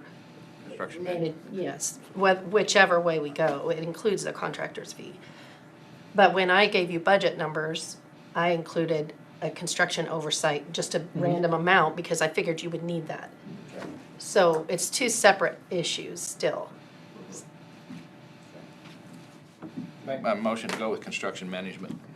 Okay, I have a motion from Commissioner Dalkey to go with construction management process on the public health building. Is there a second? I'll second that. Second by Commissioner Crowfoot. Further discussion. What type of construction management? Well, that would Just be. need to make sure we're clear. CMAR. Architect management? No, he's Or talking the- about the CMAR Okay. for the And contractor. write the P, write the. Get somebody to work with Chris on Okay. pricing. So there'll be an RFP for the construction management process. When we select the RFP, then we get, that construction manager gives us updates on the design and But prices. they work with Chris. They work with Chris. But it gives us more information on the price earlier. And you're selecting your contractor For earlier, the project. basically, because that's who's gonna build it. But we will be, or they will be getting bids on subcontractors. Yes. Yes, and they have to provide that price things to us for that, yes. The person who wins the bid will do the subcontractors. Okay. Any other questions or discussion? Not all in favor, say aye. Aye. All right. All opposed, say nay. Nay. I'm calling it 4-1. I'm thinking. Okay, 3-1-1. I'm gonna go with committee, because they spent the time, I'll say aye. Okay, so 4 in favor. It's new to us, too. Commissioner Becker opposed. All right, Chris, thank you for that educational process. Sorry, some of us don't participate in this on a regular basis, but we want to do what's right for the taxpayers. And that's why I give a lot of credit to our committee that spent a lot of time working with you. And that's part of why we rely so much on them, is because they've worked And we a lot of hours with you. appreciate Chris, Yes. his input so far, has been good. Yes. They've been real responsive.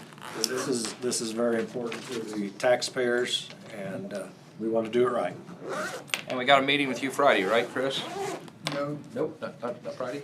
23rd. 23rd, okay. Tuesday sometime. Tuesday, when do we go? We got a meeting coming up. The 23rd in 23rd. Yeah. 23rd? Okay.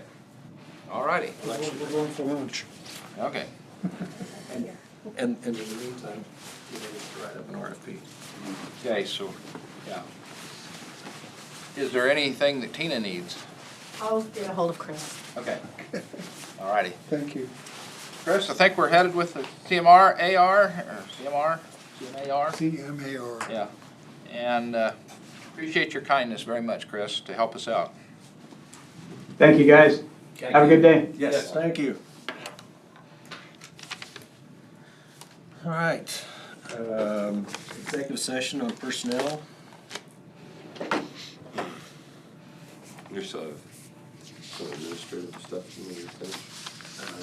Okay, you want to do the administrative first or the personnel? It doesn't matter to me. I don't know, sometimes Brad's not here, you know, you end up in the meetings, you're not bouncing in and out. Think Brad's coming? No, Brad's not going to be here today because of the weather. I was just wondering if we want to finish up everything and then go exec and then. Come back. All right, let's finish up administrative. Okay.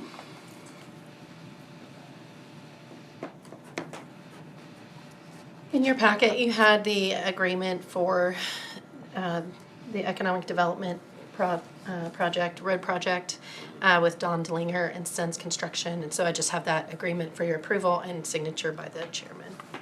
Is there a motion to approve and allow signature by the chairman? So moved. Motion by Commissioner Gehring on the 290th project, high-risk rural roads. It's the economic Oh, development. sorry, economic development, with Don Delinger, second by Commissioner Becker. Further discussion? All those in favor say aye. Aye. All opposed, nay. Motion carried 5-0. Okay, and you'll sign right by the paperclip there. Okay.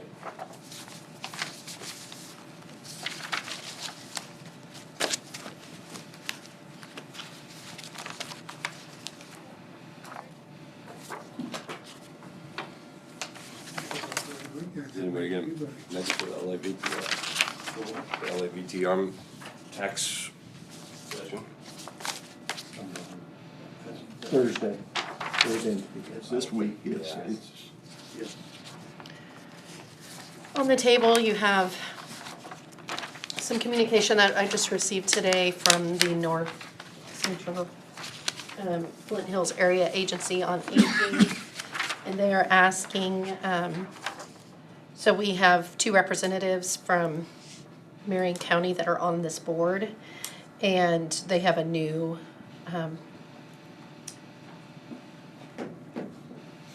they have an appointment that needs to be made. They have Doug Taylor from Hillsborough, who has said he's willing to serve, and it's a 2-year term. And so they're asking for you to appoint him.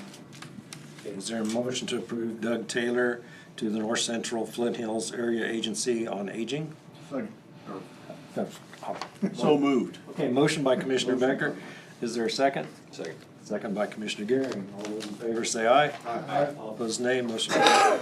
Okay, I will get that Is it Hillsborough? letter prepared for them. Native, so I thought Hillsborough. Okay. In your packet, you had legislative testimony on the LAVTR. So after we got the notice email, I put together a draft testimony to send in, submit in written. Any changes you want to make to that? I tried to include comments that were made. I did some underlining to emphasize, which maybe isn't appropriate. I had some much harsher language in, which I removed. And then I was hoping if Tina had any polishing to do to it. I did add some words Good. down on the last paragraph. Good. Basically, what I added was Marion County Commission urges you to return the LAVTR funds to counties.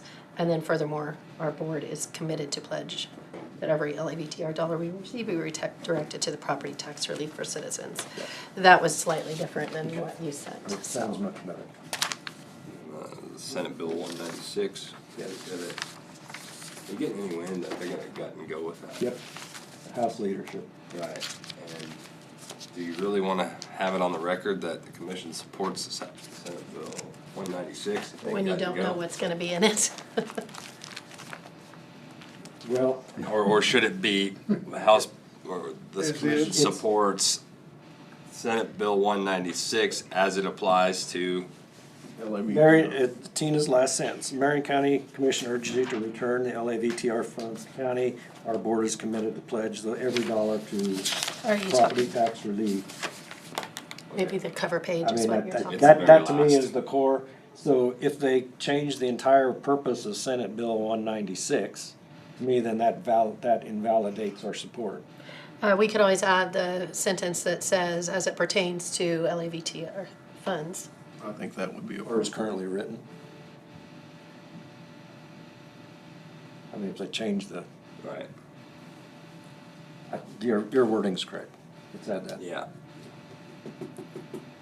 No, I'm just. That's what you I- were, that's what you were I understand getting what you're at. saying, because they're gonna change the. Well, what I've seen is some people sponsor a bill And then it and changes. then they gut and go with it. Yeah. And so then their name's stuck on there for eternity that they sponsored that bill. Yeah.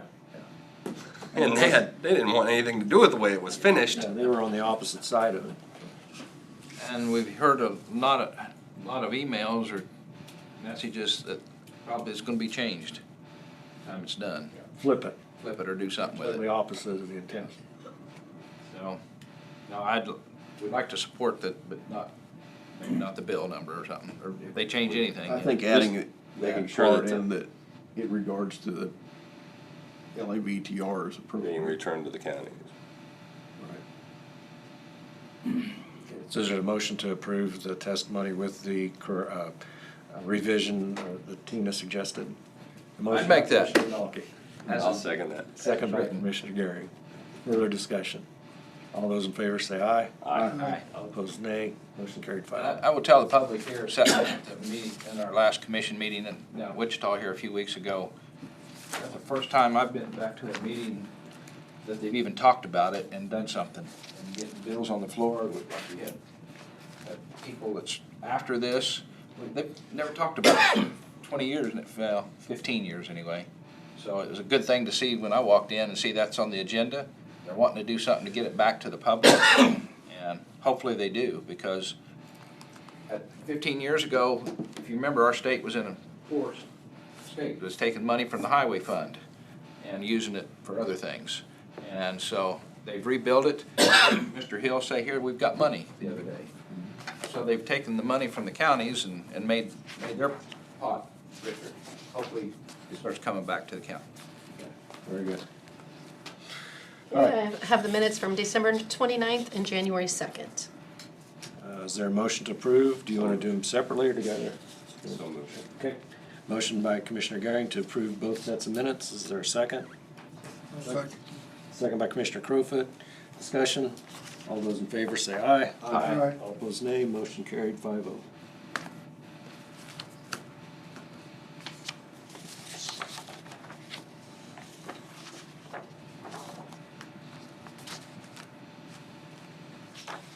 Okay. In your packet, there was a draft job description, I believe, for Facilities and Technology Operations Director. And so that is up for approval of the job description. Okay. This is a position that's been long needed. I think there's an excellent opportunity to save taxpayers money in addition to getting some critical work done timely. I very much like some of the wording on the essential functions. It should be a good partnership with our current IT provider.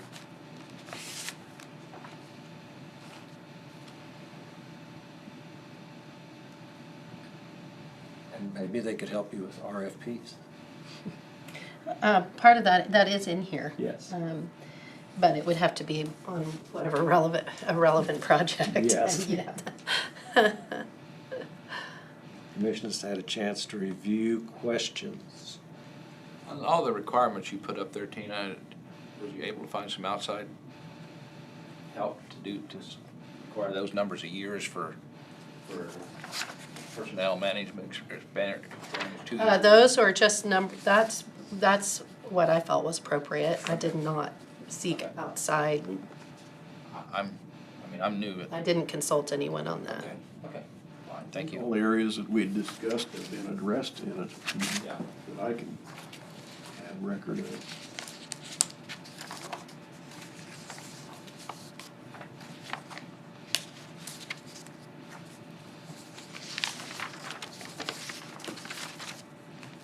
Any further discussion? I don't have any. Not, I would move to approve the job description, and I just hit the wrong button. Facilities and Technology Operations Director. Thank you.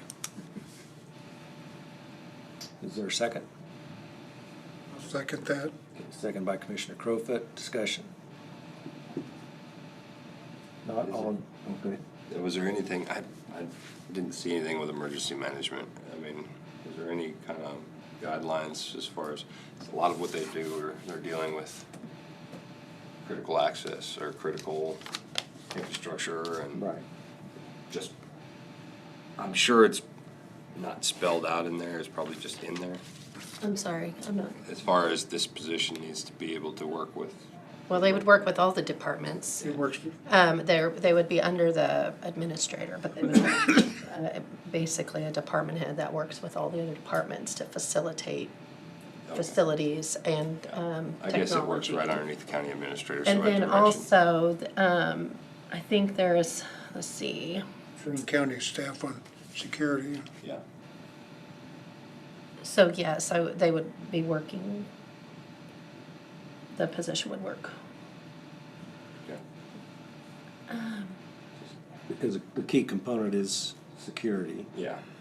And so there is that tie. But again, a lot of work with any of our emergency departments.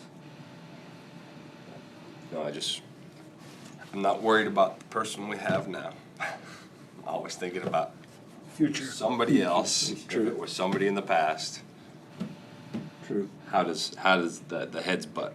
So, but it's underneath the county administrator. So. Correct. Chain of command is what you're thinking about, yeah. Okay, that part's clear. Any other questions? Not, I call the question. All in favor say aye. Aye. Aye. All opposed say nay. Motion carried 5-0. And any job description can be changed at any Yes. time by the board if we need to tweak something, so. Add more duties. Okay, so then, did you want to do your executive session now Yes. for personnel? Because I think that's all the administrative things I have on my list. And this would be for this position, right? I move that we recess to the executive session in order to discuss the position for facility and technical operations, So this would be to discuss personnel hiring. personnel hiring pursuant to KSA 75-4319B, personnel matters, non-elected personnel with the commission and Tina, Do you want that? and Okay. I would maybe say just a short one, Sure. just us. I got the bigger one. 5 minutes. From 2:36 to 2:41. Second. Second by Commissioner Gehring. All in favor say aye. Aye. All opposed nay. Motion carried 5-0. Back to 2:41.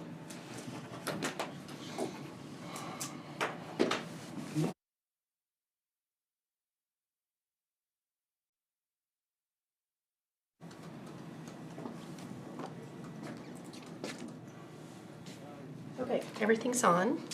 All right, we are out of executive session, no decisions made. We'd like to go back in for another executive session. This would be in order to conduct an interview.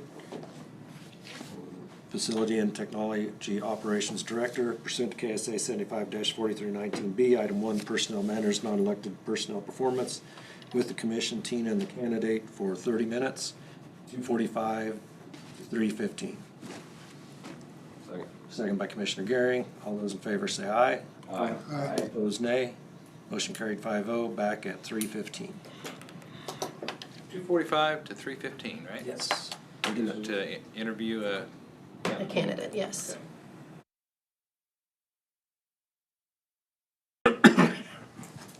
Okay, everything is on.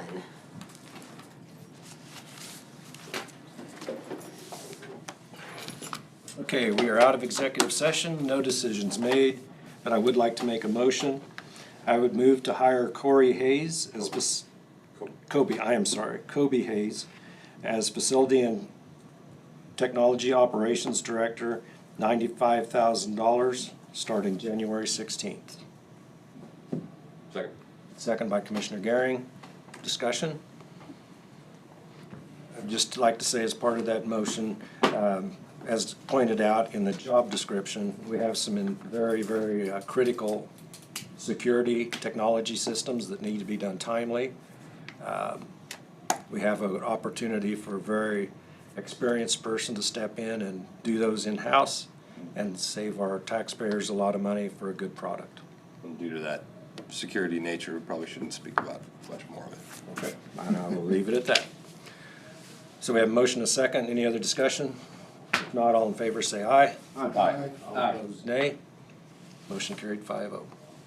I'm sorry, who was the second? Commissioner Gehring. Thank you. I started writing a bunch more stuff. I missed it.